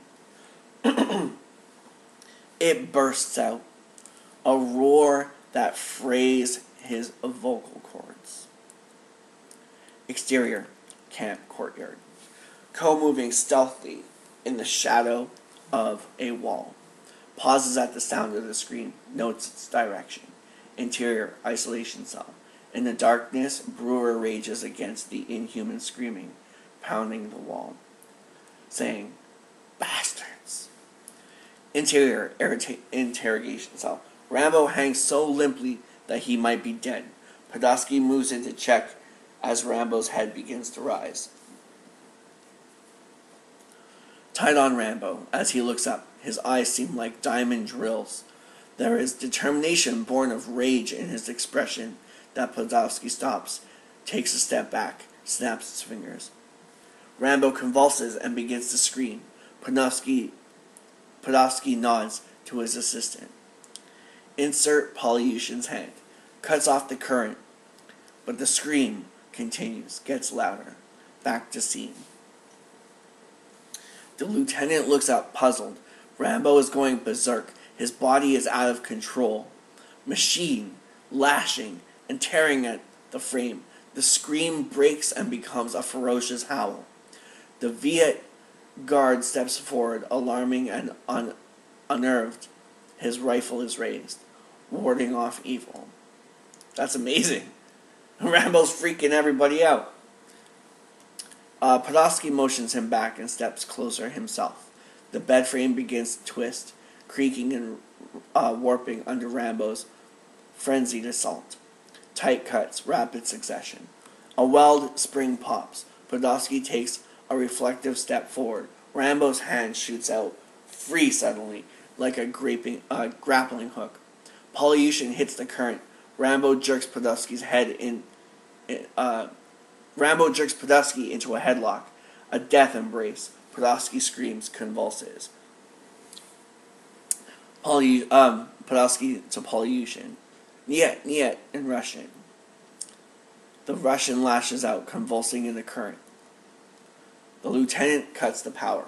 Rambo snatches Podolsky's Markov pistol from his holder, aims it at his temple before Polyushin can reach for his okay, let me start that over. Rambo snatches Podolsky's Makarov pistol from its holder, aims it at his temple before Polyushin can reach for his. The black beret eases his hand away from the holster. On the guard, frozen, a figure slips through the door behind him. Ko cuts his throat in one motion with a bush knife. She covers Polyushin with the guard's AK-47 as she circles to Rambo, who is still enmeshed in metal wreckage. Rambo smashes the Makarov into Podolsky's temple twice, then holds Polyushin transfixed by his pistol sights as Ko works quickly at the bonds. There are superficial cuts on his forearms, ankles, and neck from the wire. Rambo screams hideously and with cold premonition to mask the sound of her work. The effect is bizarre, surreal, maniacal. So I guess pieces of the coat hanger are embedded in his skin. I guess they kind of like cauterized together into his arms and stuff. Anyway, Ko whispering, "We get out, split up. They not want me." Rambo steps from the wreckage and advances on the bulking black beret, pistol ready. Again he screams, almost a war cry now, and smashes his fist into the Russian's face with the force of his entire body behind it. The big man's head ricochets off the wall into a second piledriver punch. Polyushin goes down. Podolsky groans and stirs until Rambo twists the knob. Despite a bad connection, Podolsky jerks spasmodically under the collapsed metal frame lying in a puddle of water. Before Ko can use the knife on Polyushin, Captain Vin enters, his expression agape. He turns and bolts. Interior corridor. Vin dashes out, shouting maniacally. Behind him, Rambo hurtles through the door, a blur, and smashes Vin against the concrete wall. Vaulting over the compound, crumpled camp commander without slowing, Rambo hits the outside door at a full run just as Sergeant Tay is opening it from outside. Exterior courtyard. Tay's AK flies from his hand as he tumbles back. Rambo spins into him with a flying roundhouse kick, which pitches him onto his back in an inert heap. Interior interrogation room. The transformer box shorts out under the continuous load, frying with a bright flash. The lights of the camp go out completely. Exterior courtyard. With Ko behind him, Rambo runs towards the compound fence. A shout from nearby, a running guard, and Ko open up with their assault rifles simultaneously. The guard dives for cover. Rambo lifts the wire for Ko to wiggle under. She reciprocates from him to the tower guard, spins his long unused PK machine gun and opens fire. Ko fires from the shoulder. The tower guard flinches at the unexpected return fire. Dives. His shots go wild. Ko's AK empties. She drops it. Rambo and Ko make it into the forest. Running full out, more AKs open up behind them, both tower PKs. Exterior, rainforest. Handheld preceding Rambo at a dead run as he crashes through foliage. The forest is an insane blur. Tracers whip by. Ruler straight lines of red light. Deadly fire flies. So Rambo's pretty much almost naked here. He's only got on his boxers right now. I wonder if this is kind of a nod back to David Morrell's First Blood when Rambo escapes naked. Bark explodes from the tree trunks around them. Leaves are ripped into green confetti. They angle away from the blind firing, stop at a game trail. Rambo panting to Ko, "You are amazing." Ko is furious at his dwindling. She replies, pointing down trail, "Diju Mao, go go!" She spins and sprints away along down the trail, disappearing in a moment. Rambo hesitates an instant, then runs the other way. Interrogation room, interior. Polyushin, his nose and mouth streaming blood, claws his way up the desk and reels across the dark room to Budovsky. He hurls the metal frame off of his superior, who groans feebly. Exterior courtyard. A guard holds Sergeant Tay's shoulders as he retches. Polyushin strides. So I'm guessing Tay's throwing up now from that kick. Polyushin strides out of the interrogation blockhouse and jerks the sergeant to his feet by his collar. He points to the rainforest. Polyushin, in Vietnamese subtitle. "Fine, now." He releases the Viet sergeant and briskly walks towards the MI24. Tay weakly calls orders BG, rounding up his guards. The Russian pilot is waiting dutifully near his machine as Polyushin approaches. The black beret makes a circular hand signal. "Wind her up." Exterior rainforest. Rambo at a dead run zigzags along the dark game trail. The path steepens, and he claws at exposed roots, climbing as much as running. Beneath him is the rising sound of rotors. Exterior rainforest near camp. Using hand lights to follow the footprints, Tay's squad of 6 guards jogs into the jungle. Behind them, through the trees, the massive assault helicopter and its escort of Huey rise into the night. The 3 choppers switch on their high-intensity searchlights. As they thunder overhead, shafts of light pierce the jungle, sweeping and searching. Exterior forest. Rambo is climbing rapidly, using roots as handholds, ascend the steep trail. The whoomp of helicopters approaches, the glare of light flickering behind him. Rambo moves into a densely woven thicket, freezes, watches, moves on. Exterior forest nearby. The guards are ascending the trail like hounds. Exterior forest trail. Rambo crashes through foliage as a searchlight sweeps toward him. It races over him, backlighting him as he dives off the trail. The searchlight flickers past him, snaps back. Tracers rip down through the trees, red slashes of death. Rambo tumbles, rolls, comes up running, then tears through the jungle in a frenzy. The foliage is alive with blasting air. He dives over the edge of a muddy ravine, dropping through tangled vines, catching, clawing, dropping. He runs on, totally manic. They can't target him. He hits a solid trail and sprints, really covering ground. The shaft of light scans back and forth behind him, then further away. They've lost him for the moment. Angle. Above jungle canopy. As the choppers circle, seemingly dueling with lances of light. Exterior trail nearby. Rambo moving rapidly, but more carefully, glides among the trees.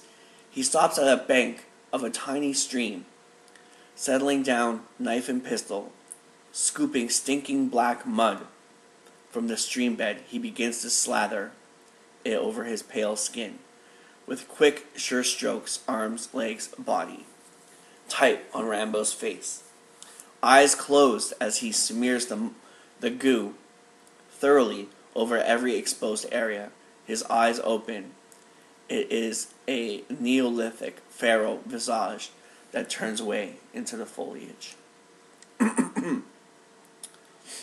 On the guards, moving forward cautiously, unfamiliar with tracking, and little else really except bullying weak prisoners.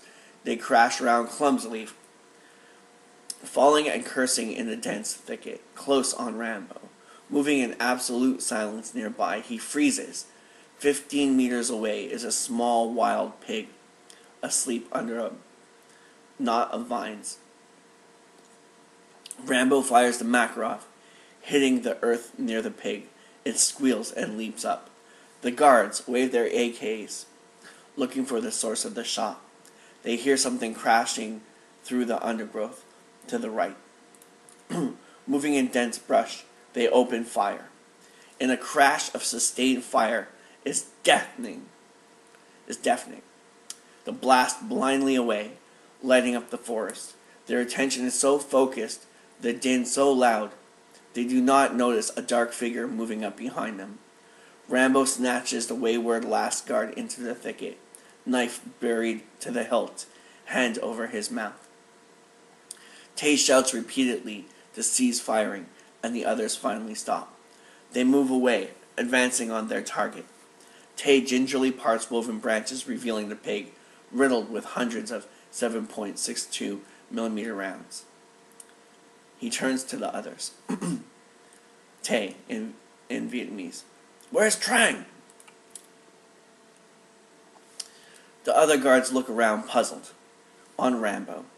A shadow in the shadows. He slips the clip from the AK-47 he has liberated, but finds it almost empty, sets it down quietly. Tay spreads his men out to sweep the area in an arc. The guards advance, stricken with a glowing unease. Exterior, rainforest, low angle through the trees as the Soviet assault helicopter passes overhead. Its searchlight sweeping the canopy of foliage, lashes violently as the rotor wash blasts through it. Monkeys shriek and leap out. On Rambo, foreground. As the godlike shaft of light moves through the brush behind him, searching, passing within meters of him, he moves quickly off. The disk of hideous bright light passes over two guards, blinding them. One trips and goes down. The other, the outermost man, off the sweep, waits for him to rise, and waits. Guard in Vietnamese. Vuoc, you all right? The guard moves cautiously to his friend's last position. Ahead, face down in the shallow stream, is the body of Vuoc, his blood running away with the water. Approaching the body warily, the guard plays his flashlight around him in a full circle, but nothing. Detail on the mud bank. Featureless matted vines and mud Suddenly, a pair of eyes snap open. On guard, kneeling over Vuak in the VG. Behind him there is silent movement among the gnarled roots and vines in a muddy embankment. Blending flawlessly with the mudbank, Rambo's mud-crusted figure has been in plain view, yet concealed, until he opens his eyes and moves. They emerge noiselessly and moves up behind the guard, looming above him. Interior, exterior, MIL, MI-24. Polyution. Sorry about that. Polyution means mans the forward cockpit. Sorry, I got lost there for a second. The weapons bay. His hand clutches the handles of a machine gun as he scans the jungle below. The pilot directs the searchlight as he flies. Polyution touches his nose gingerly. It is clearly broken, becoming a thickened purplish mass. Exterior rainforest. Realizing they are without their flankers, the two center guards call out and move toward their last positions. They stand together at the top of the mudbank, gaping at the two bodies sprawled below. Angle Ante. Isolated, calling for his men to sound off, he hears a distant shout, then a quick burst of gunfire. Tay says, "Boy, Fong, time! 10! There is no answer. Interior, MIL, MI-24. Polyution points at something on the ground, the mudbanks arcing around his searchlight target. Exterior rainforest. Tay moves forward hypnotically, as if transfixed. The celestial shaft of the searchlight burns down ahead. He approaches. Like a vision, he sees the body of his men, sprawled in a quivering disk of light. One has been stripped of his clothing. He stares around, terrified, staggers back, lip quivering. Tay drops his rifle and runs back through the jungle. Exterior, rainforest, ridge. Rambo climbs steadily. The mud, dissolving in sweat, runs in streaks off of his body. He has stopped to slip on the fatigue pants he took from one of the guards. The pants come to mid-calf, but the material will protect him against brambles and insects. He has also acquired an AK-47 with extra magazines. His pockets bulge with Soviet-made grenades. Rambo moves off into the mountains. Exterior rainforest, dirt road. Tay stumbles out of the underbrush into a pool of light.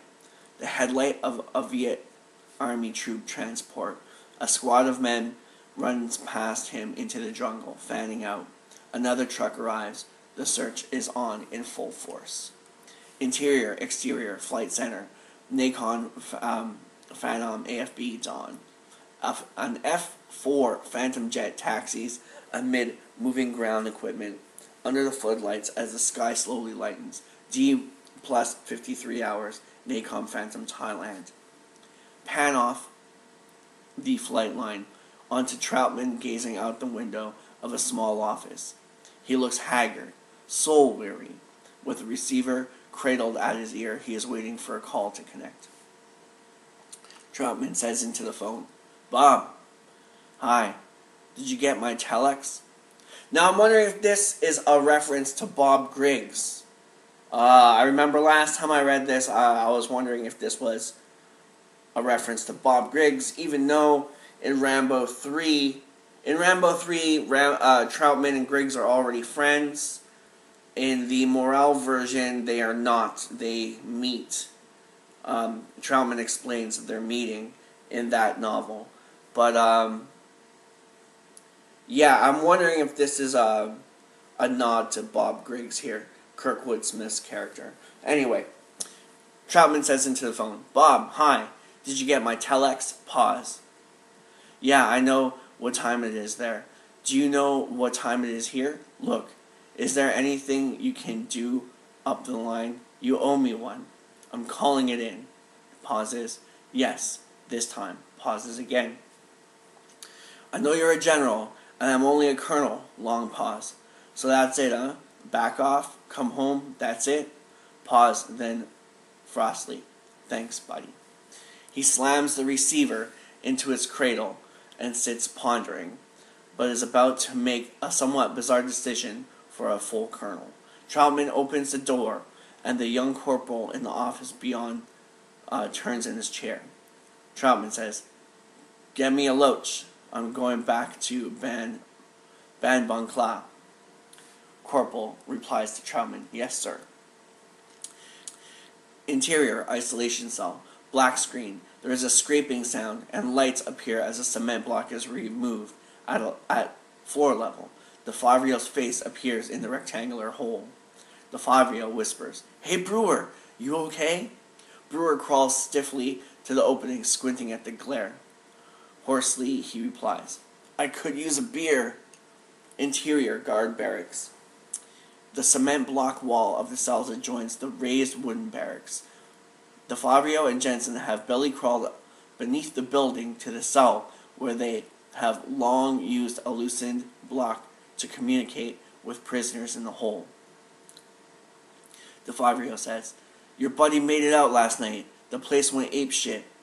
Brewer replies, "Really? How come he didn't come take me?" DeFavrio replies, "Maybe because you're shot in the leg." Brewer replies, "Oh yeah, listen, how long do they keep you in this disease hole?" Jensen replies to that, "Who knows? I was in there for a month once. DeFavrio did 3 months." Brewer says, How do you keep from coming unglued?" Jensen replies, "Concentrate on a problem. Like I built my dream house in my head, brick by brick, board by board. If something really takes a day, I thought about it for a whole day, like that." DeFavrio chirps up, "I built a shopping mall." Jensen replies urgently, "Guards, see you." So they go, They slide the block back into place, and Brewer sits in front of it, coughing to hide the scrape, as the door is opened by the 2 guards. Morning light blasts in, blinding him, as one guard hauls him off roughly to his feet, despite his wounded leg. Brewer replies menacingly, "Watch it! Don't fuck with me, man!" Jerks a thumb at himself. "I'm Dinky Dow." The guards guffle and drag him off. Exterior rainforest morning. A line of Viet soldiers moves through shivering jungle. The camera booms up as they move past, revealing others beyond, and the tops of parked trucks. The move ends on Rambo, watching them from the branches of a tree as they move by only a few meters below. The choppers search methodically nearby. Interrogation room now. We're going back to the interrogation room. Interior. Brewer is tussled tightly, his elbows tied together and drawn up painfully by a cord attached to the ceiling fixture. Polyushin looms in front of him, holding the truck tire bludgeon. Podolsky, looking for worse for wear, with a bandage covering half of his face, sits on the stool. The gaze of his exposed eye is malevolent. Podolsky says warily, "I think you know where he is going. Is there a rendezvous point? Some guerrilla contact? A transmitter, perhaps?" Brewer earnestly replies to Podolsky, "No way. If I say anything, that's 3. The interrogator scowls, briefly perplexed. Podolsky rises, saying, "I cannot be responsible for the safety of the prisoners if he is not captured. This government now considers the existence of POWs an embarrassment, an unmarked grave in the jungle that may be their solution. I am only an advisor." Brewer replies, "Advise my dick, you Siberian scumbag." Polyushin explodes with a brutal blow to Brewer's ribs, which doubles him over in agony. He struggles to regain his breath. Dragging at the air like terminal emphysema patient, Brewer slowly raises his head, sneering to them. "Christ, what do you think? What are you trying to do, man? Tickle me?" Polyushin snarls and smashes the Trutron down even harder. Exterior rainforest day. Rambo runs crouching along a shallow gully, trying to duck up around the end of the advancing line of Viet troops. He emerges from dense foliage onto a dirt track side road, only to see a flanking squad of about 10 men jogging toward him.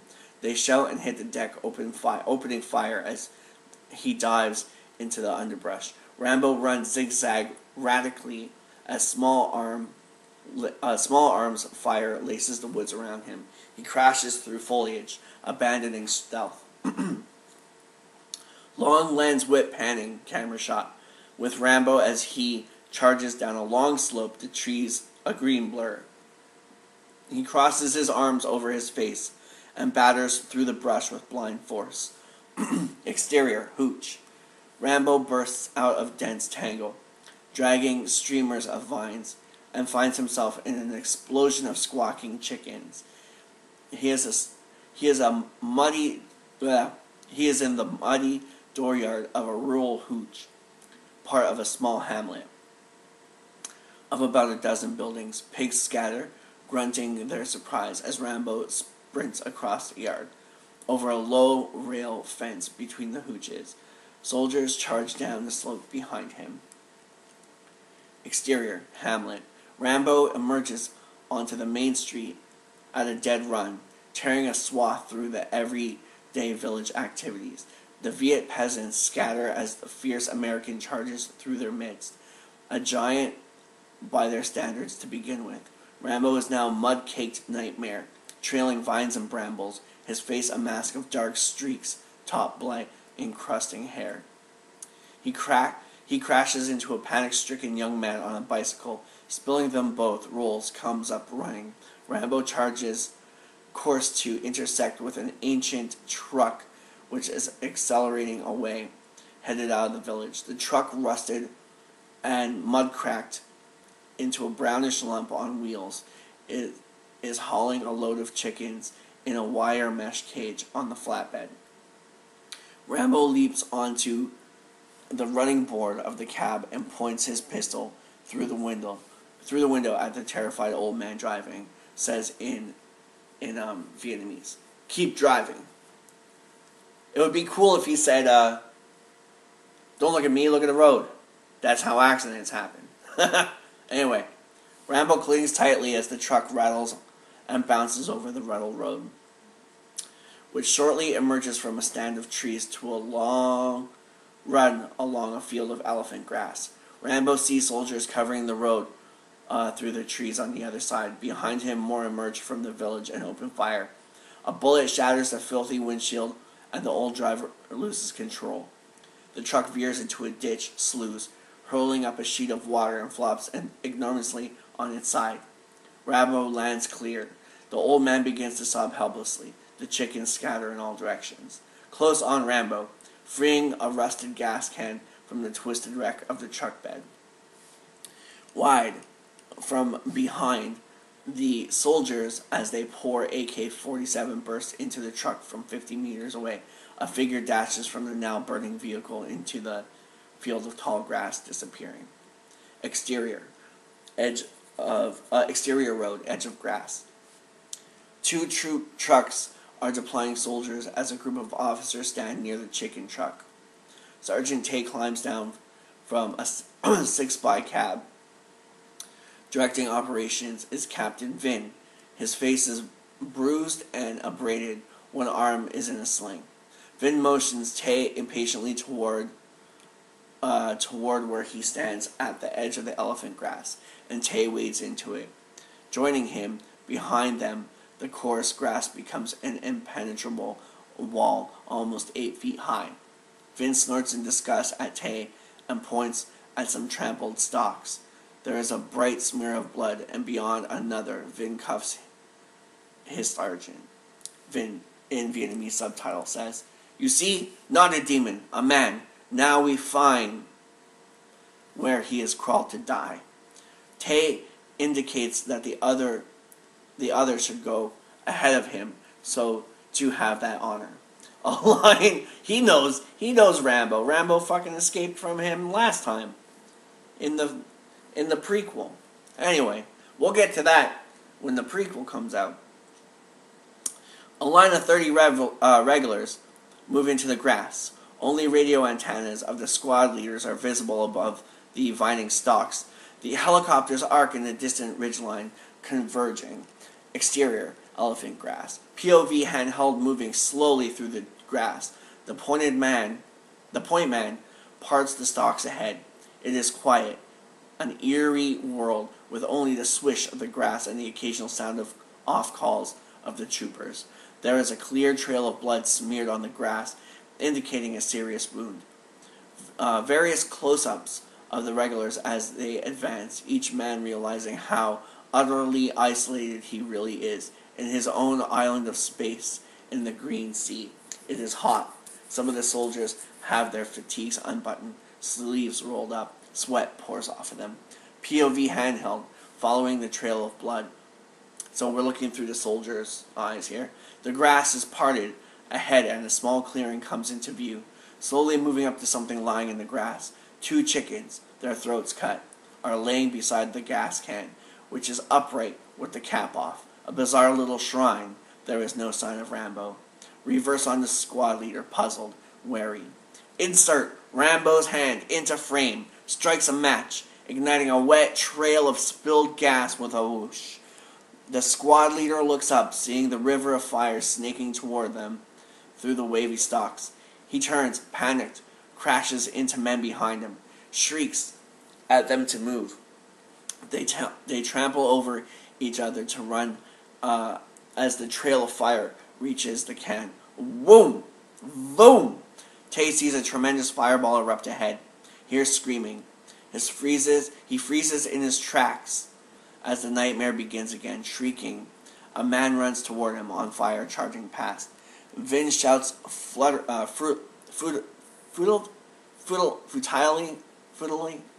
F-U-T-I-L-E-L-Y, into a radio. Firing blindly, several troops open up. Exterior road. From the truck is apparent.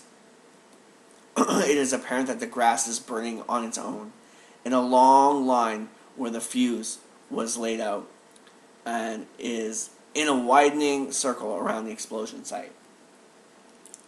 Exterior, in the grass, black smoke rolls through the grass, and troopers stumble about, coughing as the wind carries it towards them. The choppers have moved in close overhead, and their rotor wash fans the fire, adding to the confusion. Fast handheld preceding Rambo. That's the camera angle. As he snakes rapidly through the stalks, he stops, hurls a grenade, runs on, navigated by instinct in the dense smoke. Vin is knocked down as a grenade detonates near him. A trooper helps him up, sees a figure running nearby, fires, hitting one of their own. More grenades, random firing. The din is incredible. The pandemonium absolute. A Viet soldier reels through the grass, obviously a recent conscript. The soldier is probably only 18 years old, and like all Vietnamese, looks even younger. He is terrified. He stumbles over the body of another trooper. As he rises, the shape slashes through the grass right in front of him. He has never seen an American, but it looks as monstrous as the descriptions. He raises his AK, but Rambo is quicker, kicking it out of his hands. The kid flops on his butt and finds himself staring up at Rambo's rifle barrel. He closes his eyes and pops into his mouth his Buddhist prayer medallion, hanging from a chain around his neck. He bites down and waits for oblivion. When he opens his eyes, there is nothing in front of him but grass. Nearby, Vin leads the retreat as his men fall back, dim shapes rushing blindly through the murk. He staggers, coughing, out of a strand of grass to see Tay sitting dazed nearby. Tay gives him an evil smirk. Barking orders like a maniac, Vin calls for mortars to be set up. 5 mortars are positioned. Elevation set. Mortar bombs poised above the launch tubes, and the helicopters clear off. When the last wounded man is dragged clear, Vin signals for a sighting round. It explodes beyond the wall of flame. The mortar opens fire. The field explodes seconds later with the first salvo. Earth shredded grass and hurled skyward. A second salvo lands. A third, and on, pulverizing the whole entire area. Exterior, tree line nearby. Rambo watches fascinated by the tremendous destruction unleashed on the innocent acring acreage nearby. He slips slowly into the woods, glancing back frequently at his trail. He stops occasionally to replace a disturbed twig or leaf, or to rearrange branches when he passes through. Total sterilization. The mortars thud on distantly as he creeps away. Interior, interrogation room. A full shot as Polyushin delivers a crippling blow to Brewer's ribs. Brewer cries out hoarsely, then slumps, close on Brewer, as his head slowly rises to look at the big Russian. "This your first day?" Panting. Podolsky catches his assistant's hand before he swings, and says to him, "You think you can provoke us into beating you unconscious? We're not that unskilled." Brewer replies, "I've had it with you, rat face. Don't piss me off." Podolsky takes the fan belt from Polyushin and smashes it across Brewer's face. Again, Brewer screams hideously, and again, close on Brewer. We see only the top of his head. We don't want him to rise up, but he does, agonizingly. Blood streams over the area where his eye is already swelled shut. "Don't say anything, Brewer." Brewer hoarsely replies, "Arr! God damn, that was good," shouting, "Do it again, you fuck. Come on, I love it. You hear me? I love it. Do it again." Podolsky looms before us, swinging in slow motion into the lens. The scene fades out. Exterior rainforest day. Under an overcast sky, Rambo emerges at walled ravine. There is a swaying suspension bridge of rope and woven vines crossing to the jungle slope beyond. Looming at the top of that slope of the ruin is the Wat on its plateau, wreathed in streamers of blowing mist. Not far away is the waterfall pouring itself into the gorge below. Rambo stops at the far side of the bridge, examining the vine cables.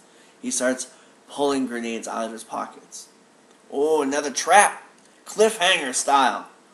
Exterior, prison camp, day. Polyushin crosses the compound to the Huey gunship, which is just touched down. The other Huey hovers above the trees, BG. The big Russian appreciatively pats the minigun bolted in the main door as he climbs in. Polyushin enters the cockpit, motioning for the Vietnamese pilot to take off as he slips a headset over his black beret. The ship rises, and the two Hueys bank across the jungle. Interior, MOTC Thailand, D plus 58 hours. The telecom tech turns as Kirkhill enters. Tech says, handing him a sheaf of paper. More AWACS intercepts. The Russians take time to translate. Kirkhill scans a long printout transcript and replies. Kirkhill says, "He's giving them a run for their own money. Says they're got two Hueys from Dang. He's giving them a run for their money. Says here they've got two Hueys from Da Nang, and I don't know those dinks had Hueys." The tech replies, "Half their air force is our stuff captured." Kirkhill replies, "Typical." Tech replies, "Sir, there's something else. A translat relay. This just came through." Kirkhill says, "What?" He snatches the sheet from the tech. ECU printout sheet. It reads, "Kirkhill, I'm coming for you. Rambo." Ha ha! Kirkhill stresses at the sheet for a long time, staring. That's the Murdoch, I'm coming to get you moment. Exterior rainforest near Wat day. Rambo finished dismantling the Transat unit. He sets the pieces back into the hole of the cache. He and Brewer buried before their run through the jungle. He begins shoving earth back into the hole. A beautiful purple mouth orchid drops onto the ground by his hand. He freezes. "You're not so hard to catch, Dinky Dow." Rambo looks up along the tumbled stone wall. Sitting near the top in shadow, perched on a tree limb, is Coe, beaming like a Cheshire cat. Rambo, relaxing, says, "Christ, how'd you get here?" Coe replies, climbing down, "Took bus most of the way. I knew you would come here." He helps her down the last few feet and stands looking at her marveling. Rambo says, "And how'd you sneak up like that?" Ko replies, "Carefully. Don't want to get shot by you. Bad karma. Anyway, you need me." Rambo says, "I do?" She replies, "You think you are." She uses a Viet word. Rambo translating, invulnerable. Ko replies, "Invulnerable. But you get ass kicked without me." Rambo has to laugh. "Yeah, we're a pretty good team." Ko looks over carefully. She touches his forehead. "You look like hell, Rambo. Wounds infected? Come up to the ruins. I have medical kit." Rambo lets her lead him up the path to the hill. Exterior, ruins of what? The stone Buddha. The stone Buddhas look on complacently as Ko attends Rambo's minor wounds. During ensuing conversation, she cleans, applies salve and bandages the wire lacerations and the numerous slashes from the brambles and sod-edged elephant grass. Ko says, "You try to get across Laos, get to Thailand?" Rambo nods. "Yeah, got some business there. What you gonna do?" Ko shrugs. "Go United States, see Nguyen, maybe teach economics, buy a Cadillac, watch Dynasty." Rambo replies, "How are you going to get there? You can't trust the spooks to pull you out. They'll use you up and throw you away." Ko replies, "I know. I go with you." Rambo says, "I couldn't get you in." Ko stops her work and replies very quietly, "Yes, you can." Rambo says, "How?" Ko's gaze holds his in her Cheshire cat. Grin flickers. "As wife." Rambo realizes she is serious. The silence drags when he realizes how good that sounds to him at this moment, and how small a price that is to repay her. Rambo, with finality, "Okay, done. You got it." She seems a bit shocked and smiles impishly. "You too easy." Ko's hands have been all over him, but only now does he become aware of them on his shoulders. She draws her face up to his, but Rambo pulls back from the kiss. Ko looks puzzled as he slowly disengages from her contact. Ko says, "You don't feel love, Rambo?" He leans back against the wall. "Look, Ko." Ko replies, "Why don't you feel love? Not allowed?" Her tongue becomes aggressive. "Dead inside, maybe? You make yourself dead already so they can't kill you? Invulnerable bullshit?" She advances on him until her face is close to his, her words finding their mark, continuing. "Baku bullshit." Pause.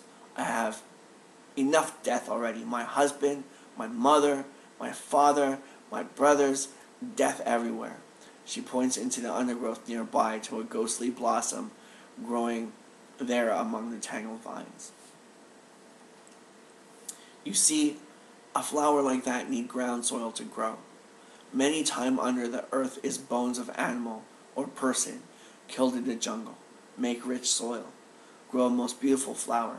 You call orchid. Many deaths in jungle. Vietnamese, VC, American, many beautiful flowers." Rambo studies her intensely. An emotional moment for him. He takes her flawless face into his hands, draws her closer. Suddenly his hand snaps around. A distant thudding of copter rotors becomes audible, growing slowly louder.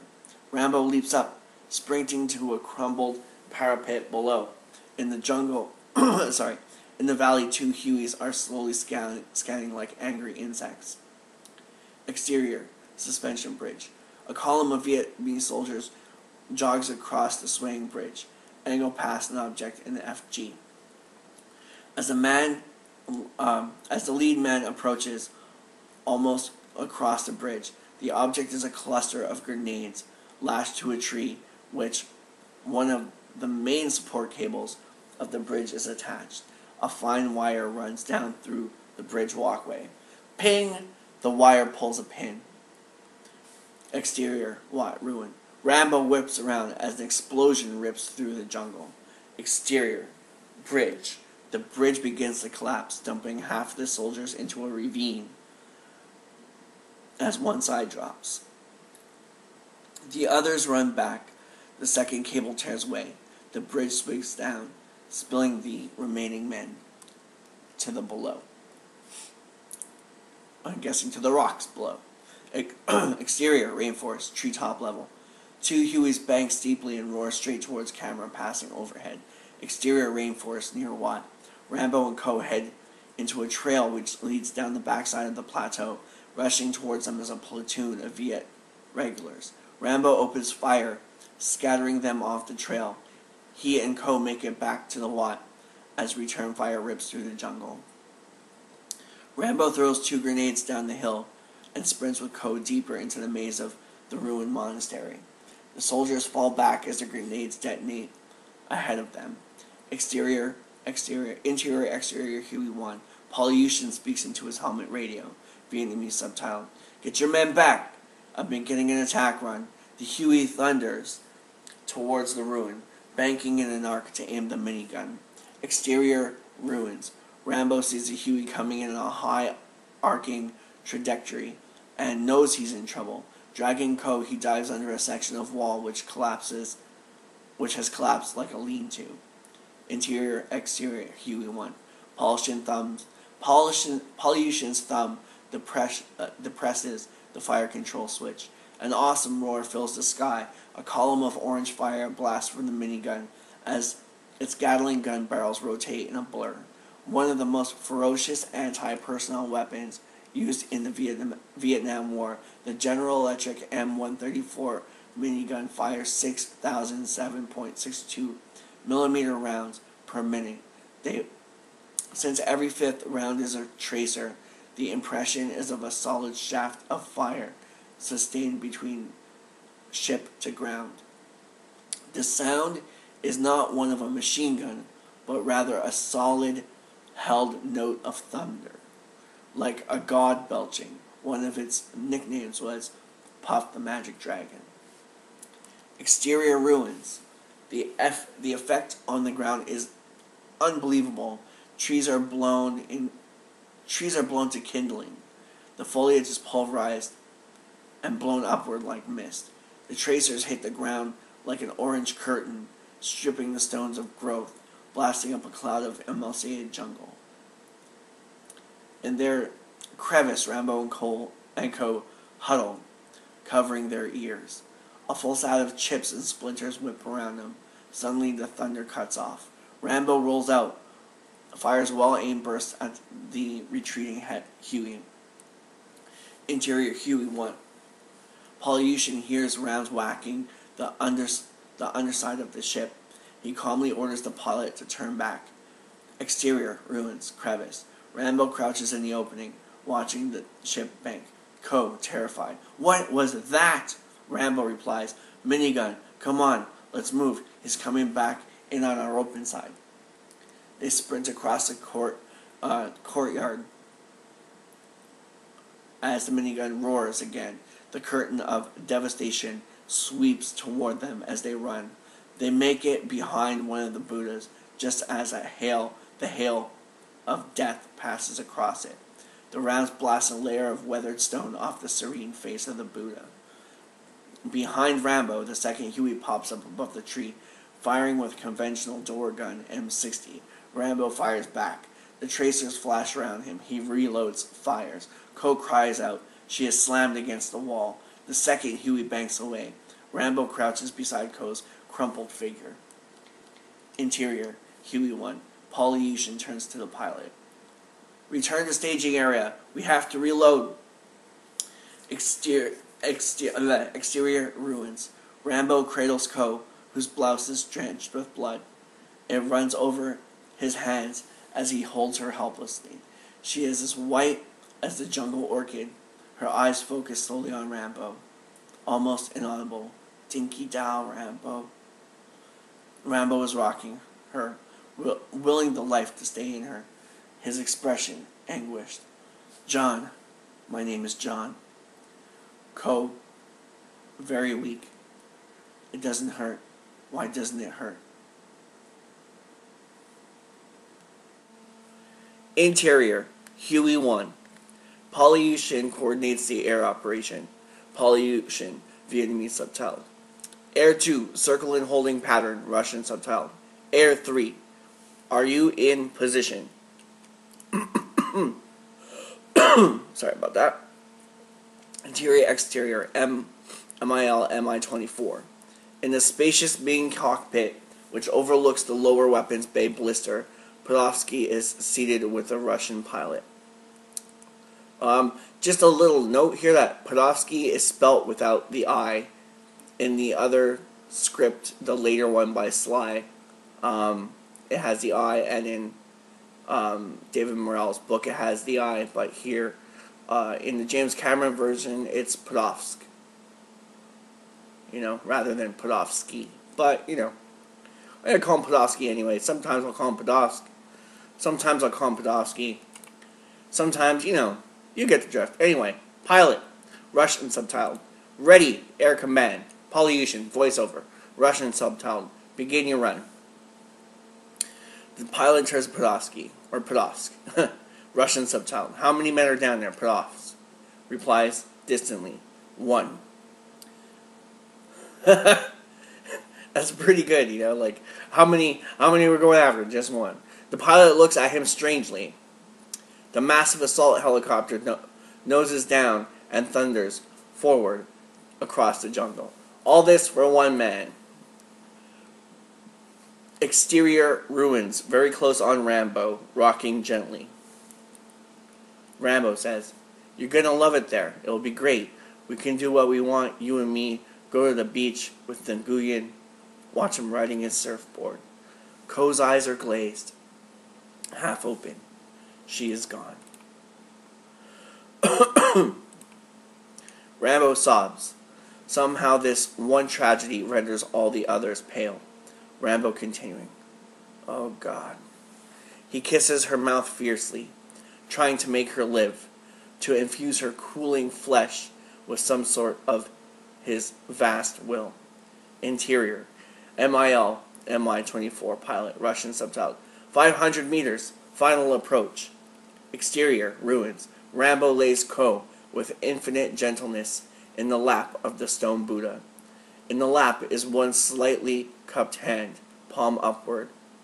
Stripped of foliage by the minigun, Ko lies in the palm, barely fitting it. Single sniping rounds whack occasionally near Rambo. He is oblivious to them. Rambo removes the tiny Buddhist prayer medallion from around her neck and puts it on. Straightens her clothing. Looks up at the broad stone countenance. Can you imagine that? Like, they're shooting at him and he's just standing there ignoring them. It goes back to like those old Japanese movies, he like placing the body down, making sure it's pristine, checking the clothes, putting on the medallion as the bullets are whizzing past. This is amazing here. This is like one of those badass fucking scenes, like, you know what? Rambo's ready for you now, Its expression is, as always, enigmatic, meaning the medallion.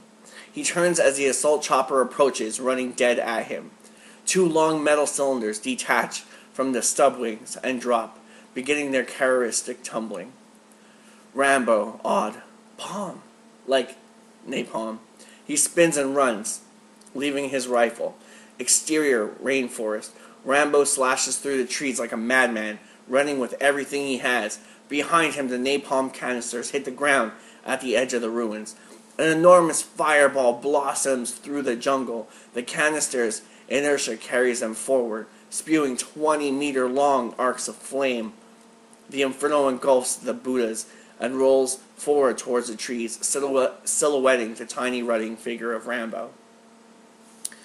Just as the firestorm reaches him, he dives at a dead run off the embankment into the rushing mountain stream about 5 meters wide. Underwater sequence. Rambo dives to the bottom as a sun-bright canopy of fire rushes across the surface with a muffled roar. The stream is about 2 meters deep and is swiftly flowing. The napalm on the surface lights the bottom orange, desperate of daylight. He seems suspended in a fiery maelstrom. Moving with Rambo's figure, we dive at giddy speed over the tortuous strumbled like some weird amusement park ride. Rambo tumbles over and between smooth boulders. He strains to hold his breath as the fire diminishes above. Then it is gone. He is clear. Suddenly the rocks end, dropping away. Exterior, ravine waterfall. Rambo tumbles clear of the falling water as he drops down the face of the cataract seen earlier. He hits the surface of the pool with a tremendous splash. Angle on water. Boiling with turbulence as he surfaces, gasping. He weakly sculls at the surface as the current carries him along. Above on the escarpment, a firestorm rages, lighting up the jungle. The Buddha is at the heart of the Holocaust, reminiscent of a self-immolating monk. Ko's pyre is magnificent. That must have been a sight. That would have been a really, truly awesome sight to see in a Rambo movie. Exterior, brackish estuary. The pool at the base of the cataract empties into a swampland near the CA River. Rambo lets the increasingly torpid flow carry him until he catches sight of a familiar object, the abandoned sampan off the river bandits, still moored among the huge tree roots. Exterior, swamp, sampan. Rambo clambers aboard and goes into the cabin. Still in its wooden locker is the RPG-7 rocket grenade launcher and a rack of rockets in a carrying pack. With rapid movement, Rambo dons the pack and picks up the launcher, moves to the stern, pulls hard on the starter rope of the filthy outboard. Across the estuary, one of the Hueys is moving over the trees, getting closer. The motor starts on a third pole. Interior, exterior, Huey 2. The Viet pilot banks, motioning his door gutter. Below them is the sampan, chugging across the estuary. The pilot descends as the gunner opens fire. The .30 caliber slugs riddle the sampan, sending splinters flying.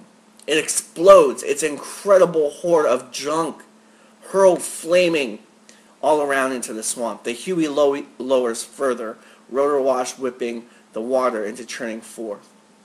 The Viet scan the debris, spotting a floating body. Angle at water level.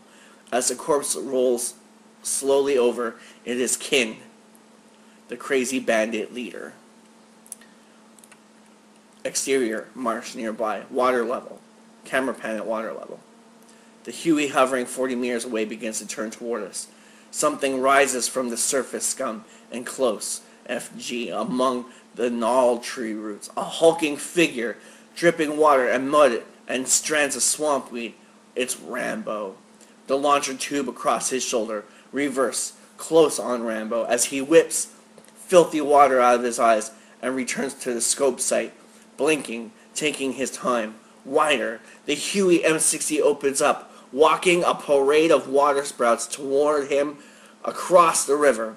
Rambo fires. With a tremendous backblast, the rocket leaps out a fiery arrow and strikes the Huey square in the canopy. Flash, crack. The Huey drops into the swamp. It rotors, twisting up and flying off. The fuel tank explodes. Rambo pivots, reloading. He takes aim and fires again. The rocket roars into the rainforest, the blast sending approaching soldiers scattering. He reloads, fires again, flinching away from the rocket exhaust. His expression is grim. His movements are methodical. He pivots again, fires. Rounds start hitting around him. He holds position, reloads, fires. Beyond the trees, off the river road, the troop trucks are parked. Nearby is a refueling truck for the helicopters. Rambo's rocket makes a direct hit. A fireball blasts up and out, seeming to fill the jungle. Interior, Huey 1. Polyushin sees the smoke rising from the carnage ahead. He returns with the minigun reloaded. He motions the pilot to hover over the partially submerged wreckage of the Huey. Exterior, swamp, whip panning with Rambo as he sprints along the horizontal trunk of a fallen tree. He vaults off the end, catches a skid of the hovering Huey with one hand. Polyushin's door gunner swings his sling-mounted free 60 around to bear. Too late. Rambo's hand shoots up, catches him, pulls him out. Interior, Huey. The pilot feels the weight shift and looks back, seeing Rambo on the skin. He pulls pitch hard. The Huey climbs, arcing radically. Exterior, Huey. Rambo slips, dangles. He crashes through the upper branches of a tree as the Huey climbs, banking in tight arc. The rain forest rolls beneath his dangling legs. He heaves himself up. Interior, Huey. Polyushin lurches out of his seat. He spins in time to see a filthy, bloody, and very intense looking Rambo clambering in the gun door. He rushes Rambo with a kick, but Rambo ducks and swings the M60 door gun on its mount, blocking the Russian. The two lock eyes and square off, crouching in low compartments. The pilot turns around and gapes in amazement, allowing the craft to side-slip. Polyushin lunges at as the Huey pitches wildly. Rambo blocks in a sweeping Xiao Lung Chung roundhouse, sending in a fierce hammer punch to Polyushin's face. They trade blows and blocks furiously, finally grappling like wrestlers. They crash together into the wall by the minigun ammo canister. The Huey yaws and recovers. Open space roars outside the strained near doors, trying to desperately to maintain footing on the pitching floor. Polyushin goes half out the door, but clings tenaciously, surging back inside. He hammers into Rambo, slamming him mercilessly back. A vicious kick drops Rambo. The Black Beret grabs his hair and hurls him two-handed towards the door. Rambo desperately catches the handles of the door gun, stopping his plunge into space. His weight swings the gun around in its sling, pointing it into the ship. Completely outside the helicopter, Rambo hangs from the handle with one hand, pulls the bolt with the other, and drills a long burst into Polyushin at point-blank range, blasting him far out the door in an explosive spray of blood. The pilot, terrified as Rambo advances on him, turns terrified as Rambo advances on him. Rambo eases up beside him, slipping his hand onto the collective stick. Reaching across, he opens the pilot's door and flings him out. Exterior, marsh. A figure tumbles from the low-flying Huey and splashes into the estuary. The Huey dips and bucks, then rights itself and flies off as the pilot surfaces, gasping. Cut to interior, MOTC, Thailand. Kirkhill looks like he hasn't slept in days as he stirs his 10,000th cup of machine coffee. Kirkhill says, "Well, what have you got him yet?" The tech commander reads the comment transcript. Tech says, actually no, it looks like he shot down one of their gunships. I love this part. Kirkhill replies, "Christ almighty." Tech returns with more news. "And then he took the other one." Kirkhill exploding. "What?" Tech, "He got it." Kirkhill sinks slowly into his chair. Exterior prison camp, Vietnam afternoon. Sergeant Tay is sitting on the steps of the guard barracks, looking a bit like a lost soul. The sound of a rotor gets louder. A shadow falls upon him. He looks up, squinting. A shape, an outline, in the glare of the sun. Tay has a moment of apprehension. Then, exterior, Rambo's Huey. Rambo unleashes the minigun. The left guard tower vanishes in a cloud of falling splinters as thunder rolls across the valley. A Huey pivots nimbly. The minigun roars again. An orange lightning bolt vaporizes the right tower. Various angles in camp. As the thunder fades, Tay starts to run. The prisoners dive for cover. 3 off-duty guards in the guard barracks go for their rifles. They don't make it. From Rambo's POV, looking out Rambo's eyes through the helicopter windshield, the guard barracks seems to disintegrate as the minigun sweeps across it, a shockwave of destruction behind which only flying kindling remains. He pivots a last time and annihilates the sentry post with a 1-second burst. 3 guards have managed to take cover behind a truck by the main gate. They begin firing. Low angle on Huey, a roaring silhouette in metallic mist. The minigun speaks. The truck is ripped like aluminum foil, shrapnel flying. The guards cease to exist. A spray of red mist and tattered scraps of uniform settles on the ground. It's all over in seconds. The Huey settles up to earth in the center of the compound. Tay, crouching, squints against the rotor blast. Wild-eyed Captain Vin steps from his partially collapsed office and raises his sidearm pistol.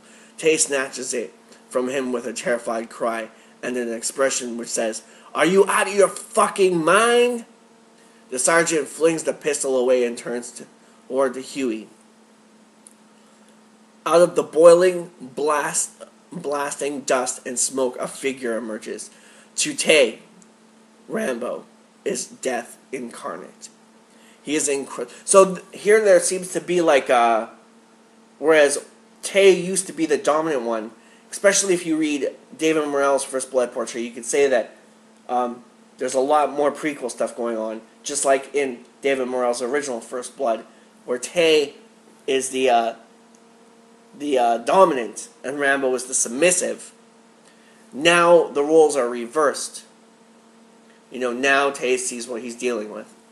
He's come to understand that Rambo is the, like he says here, like James Cameron says here, to Tay, Rambo is death incarnate.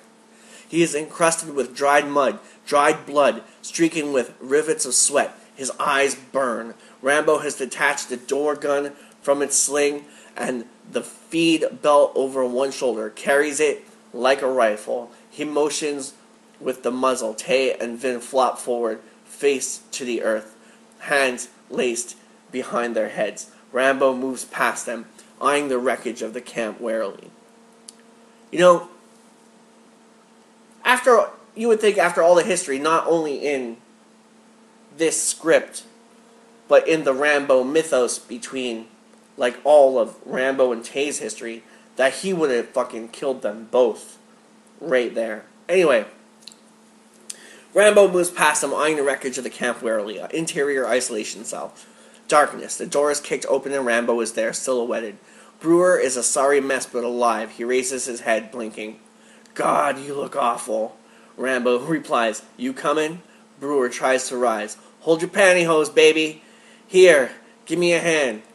Rambo helps Brewer, who was nearly crippled with pain, to his feet and supports him as they exit. Exterior, camp courtyard. The 7 prisoners are helping one another into the copter as Rambo and Brewer hobble up. "Can you handle the door gun?" Brewer replies, "Duck soup." Tay and Vin are still face down, and DeFabio covers them with an AK-47 found in the rubble. Smoke swirls in the idling rotor wash as the barracks begins to burn. DeFabio says, "Am I dreaming this? This is not real, right?" to the guards. "I ought to grease you pricks, but, I've known you for too long." Rambo shouts to DeFabio. "Let's go, DeFabio, move it." When DeFabio is on board, crammed in with the others, in the main bay, Rambo remounts the M60 gun and jumps into the pilot seat. He brings up the RPMs. The turbines rewind and increase. Brewer, crouched behind Rambo, yells forward. Brewer shouting, "We got company, you better pull some pitch, buddy." Behind them, diving out of the sun's glare, is Podolsky's massive assault helicopter. Rambo pops the Huey off the ground and runs hard at the tree line. The MIL-MI-24 nose gun begins firing, and the ground erupts behind the Huey. Fountains of earth chasing it as it climbs out. At full climb, the laden Huey barely clears the trees, and Rambo immediately banks tight to get out of the nose gun's field of fire. The Soviet chopper tightens its arc, but swings wide, and Rambo spirals back. Brewer swings the door gun and gets off a long burst as the ground reels dizzily below and the horizon tilts. Rambo shouts to Brewer, "Brewer, you know what that thing's packing?" Brewer replies, "It's a Soviet MIL Mi-24. Probably 12.7 millimeter nose cannon, heat-seeking rockets, and wire-guided missiles. Plus," Rambo says, "forget it." Rambo noses the Huey down, building speed. Tail high, it shoots across the treetops, its nose radio antenna ripping through the uppermost foliage. The Soviet copter rolls on its side in tight turn despite its bulk. Twice the size and power of the Huey, and faster at the top end. The high-performance assault ship is a formidable opponent, but Rambo pits skill against technology, using the agility of the craft as his primary strategy. Angle back, past the dodging Huey as the Soviet ship falls in behind, steadily gaining. Past Brewer, who flinches as trees rush by seemingly inches away at 120 miles per hour. The POWs are flung against the bulkhead as the Huey plummets and swerves. The Favre yells out, "I think I'm going to be sick." Interior Soviet chopper cockpit weapons bay. The pilot turns to Podolsky. "Pilot," Russian subtitled, "they're approaching the border. Should we notify the Laotian Air Force?" Podolsky, driven, in reply, "No, we'll take them ourselves." Inside the computerized weapons bay, the gunner hunches over the tracking screen. Rambo's Huey is shimmering blob, weaving behind a target reticle. The ranging radar emits a rhythmic pinging and increases in frequency. Exterior Soviet copter. 2 air-to-air rockets flash from support pylons on the stub wings and roar towards the Huey 200 meters ahead. Angle on Huey as the rockets skim past, missing them briefly to explode in the jungle. Over Rambo's shoulder, through the canopy as the Huey flies through the rising fireball. Rambo sees what he needs, a narrow river, a tributary of the CA, slicing through the rainforest. The Soviet juggernaut is gaining as Rambo dives gunship onto the deck, tearing down through an opening in the trees and skimming over the surface of the river. The Soviet craft cannot follow. The enormous trees from a canyon, the walls of which overhang the river. Rambo is actually zigzagging beneath the jungle canopy in places. They flash in and out of dense shadows. The landing skids throw up spurts of muddy water as the Huey banks. 2 more rockets arrow toward them. One explodes in a tree above, the other flashes past and hits the river ahead. They fly through a wall of spray. Brewer gives his rebel yell. "Yeah! Hell! This is just like fucking Star Wars, man!" DeFario, puzzled, turns to reply to Brewer. "What's Star Wars?" Brewer grins, realizing, slaps him on the shoulder. "You're gonna love it, man." Rambo shouting, "How much we got left in that minigun?" Brewer opens the enormous ammunition canister. "Pretty low, couple of seconds worth." Rambo is plugged into some insane second sight, knowing the curves before they curve. He flies with absolute concentration. Interior Soviet cockpit. The pilot is sweating, trying to stay on Rambo's Huey. "Pilot, we're in Laos, sir." Podolsky replies, "I know that," to gunner. "Fire all your rockets, take them down." Interior, exterior, Huey. As the forest explodes around them, the chopper is buffeted. The forward canopy is shattered by shrapnel. Rambo is hit in the shoulder and chest. So Rambo gets shot or hit by shrapnel in the shoulder and chest. His left arm broken above the elbow. One of the prisoners is moaning, holding his bloody forehead. Rambo pulls up on the collective, sending blinding pain through his arm. The Huey shoots up out of the jungle, spitting as it pops up. It slips sideways through the air, seemingly going out of control. Then it arcs back, rolling right at the camera. Interior Soviet cockpit. Podolsky watches Rambo's turn, realizing he has stood to fight. Podolsky, in Russian, subtitled, "We've got him." The pilot stares apprehensively as the Huey comes at them. In the weapons bay, the tone of the ranging radar rises to a shriek. The gunner tenses to fire. Exterior Huey. Rambo throws the gunship sideways, and it climbs in one motion, bringing the minigun to bear. He is a samurai, and the Huey is his sword. Tight on Rambo, facing the Soviet Leviathan, clear-eyed in the voidway, as they say. It will be a battle of one stroke. He waits, feeling his breathing, feeling the ship like an extension of himself. Angle. The minigun blasts forth its stream of fire. On Rambo, watching, a shadow passes over him, wide, as the Soviet ship thunders over them and flies on. Angle. The barrel of the minigun continues to rotate, dry firing empty, clicking like an air ratchet. Angle on Soviet copter, showing the riddled glassless cockpit, the slumped bodies, wide, as the Mi-24 slowly brodies sideways and drops gracefully into the rainforest. So through the cockpit we can see Podolsky and everybody dead. It shears through the trees, breaking up, then explodes gloriously. Interior, Huey. Rambo is tensed, like 1,000 volts are flowing through him. Slowly he relaxes.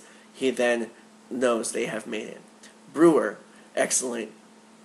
The thrill of victory and the agony of defeat, tells Rambo.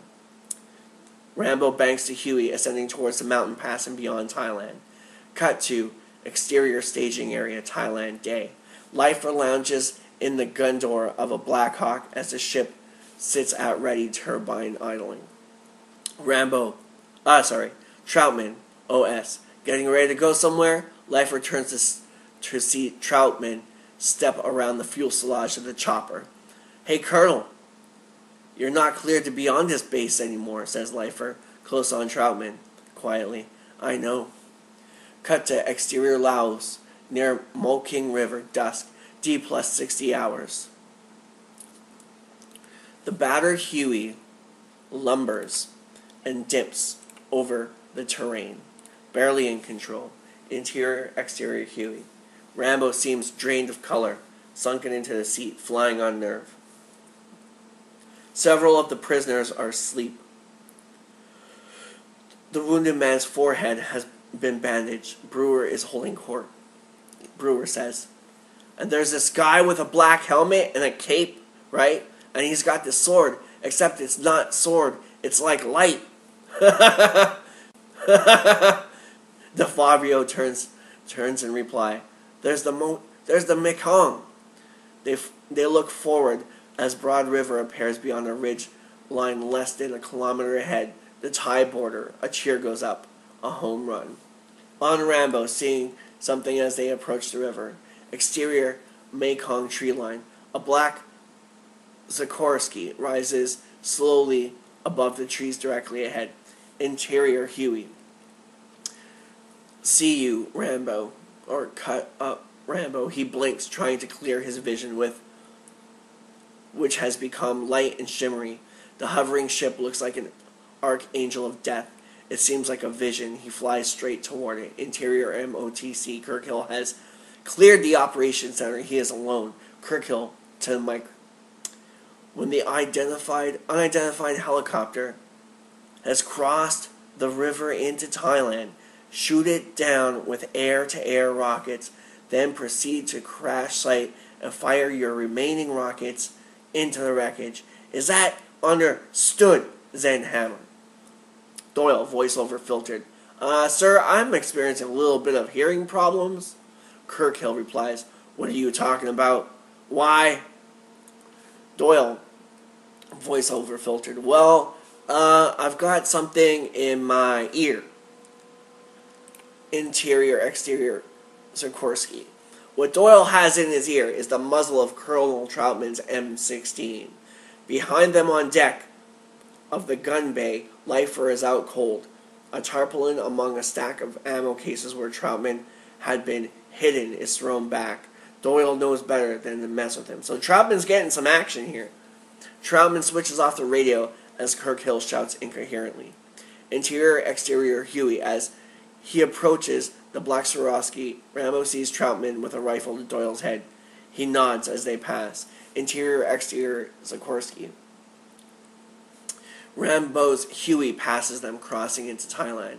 Troutman says to them, "Escort them on in." Exterior, MOTC, Rambo's Huey, followed by Swarovski, descends towards the landing field as the techs and other camp personnel stand watching. Kirk Hill raises a pair of powerful field glasses. Kirk Hill's POV telephoto. In the image, so we're looking through his Kirk Hill's eyes. The image of the Huey seems to waver insubstantially through the long lens. It looks like a death ship, the Flying Dutchman, with a crew of corpses and a demon at the helm, coming in out of the dusk sky. He slowly lowers the glasses, face ashen. Kirk Hill backs into the command center and closes the door. The Huey shears sideways across the staging area. Its skids clip the top of the MOTC, shearing off communications gear. It hits the ground, bounces, slews around, scraping hideously, and stops. The Sikorsky settles behind it. The two choppers wind down, standing beside the cockpit. Troutman gets on the Sikorsky loudspeaker. All base personnel, prepare medical facilities to receive American POWs. A chair is raised among the ground contingent as they surge forward. Camera on Rambo, sliding painfully out of the flight seat. Brewer gawks at the pool of blood collected in the hollow of Rambo's seat. Rambo, so I guess that's kind of like the sewing scene. That must have been like a gruesome sight if they would have done it that way. Rambo goes to the gun door, takes DeFabrio's AK-47, dollying with Rambo as he limps towards the MOTC with relentless determination. The well-wished ground personnel fall back, letting him pass. Troutman BG sees him and strides forward to intercept over Rambo's shoulder. Dollying as he approaches the command center, Kirk Hill's aide in the dark glasses moves forward to restrain him. Rambo motions him aside with the AK, goes to the door. It is locked. Interior MOTC. The lock is shattered by a long blast from Rambo's AK. The door is kicked open. Rambo stands silhouetted. He looks like what we never saw in The Monkey's Paw. He moves into humming command center among the mission control electronics, reeking of the jungle, blood, and death. Low angle as Rambo walks to Kirk Hill, looming and stopping. Kirk Hill quails as Rambo grasps him by the collar and flings him backward into a chair. He raises the AK muzzle to Kirk Hill's forehead. Mission accomplished. Pulls the trigger. The weapon clicks empty. Hold on, Kirk Hill, trembling. Exterior, MOTC. Rambo steps unsteadily out into the waning light. He takes a deep, slow breath, starts to walk. He salutes as he passes Troutman, but says nothing. In the BG, they are carrying the POWs in stretchers or pushing them in wheelchairs towards the medical trailer. Rambo watches Brewer posing with his arms around Jensen and another POW for the gaunt we saw earlier. His pocket Instamatic is clicking away. Brewer says expansively, "Cover of Time magazine, baby." Just like Soldier of Fortune. And we'll have Soldier of Fortune, Mr. Patrick Stack, a.k.a. Lieutenant Clinton Morgan, on the show next month. So, be ready for that. Anyway, Rambo walks away alone. DeFabrio shouts out to him, "Hey, Rambo." Rambo turns. DeFabrio propped up on one elbow on his stretcher as he is carried past, gives him a broad, appreciative grin. DeFavrio says, "You did good, buddy. Real good." Rambo stands blinking for a second. He raises his hand, a big thumbs up, and allows himself to grin. Cut to black. End credits. Wow! Beautiful ending. Beautiful ending. In conclusion, what can we say here? VC Commander Tay lives again. Maybe James Cameron had in mind to write a third film where that showdown would have finally happened. So, depending on which one you watch, the movie Rambo First Blood Part 2, it's Vin who gets hit with the explosive arrow. In David Morrell's version, Rambo of the Apes, it is Tay himself, VC Commander, who is killed with the explosive arrowhead, but it's on a detonator.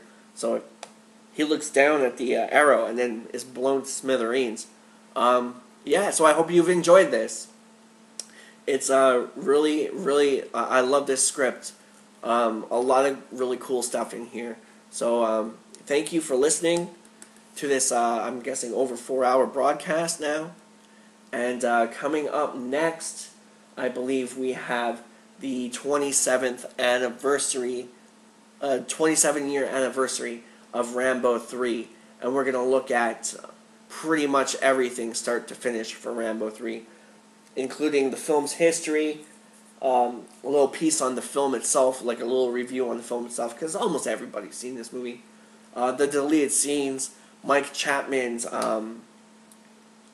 brilliant fan edit for Rambo 3D with all the deleted scenes included. Mike Chapman will be here in the coming week to talk about that as well. And at the same time, we're going to look at David Morrell's amazing Rambo of Arabia. If you thought you knew Rambo 3, think again, because this book is going to flip you totally around.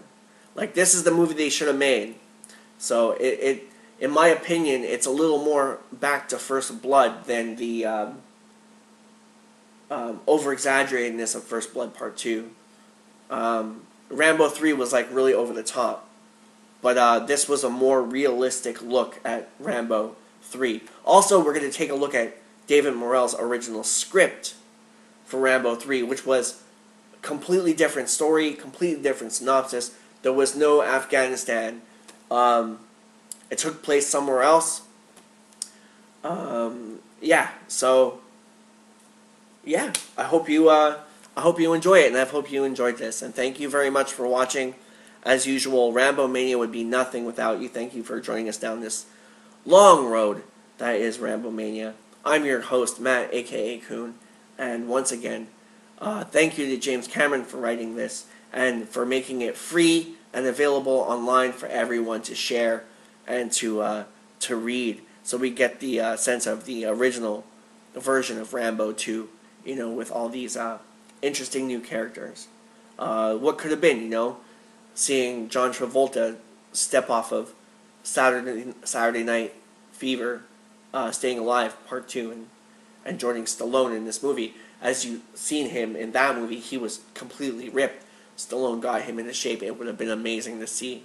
So, what could have been, This time it's up to you to decide. So, Rambo Mania will return with Celebration Week. And thank you very much from the bottom of my heart for watching. Good night.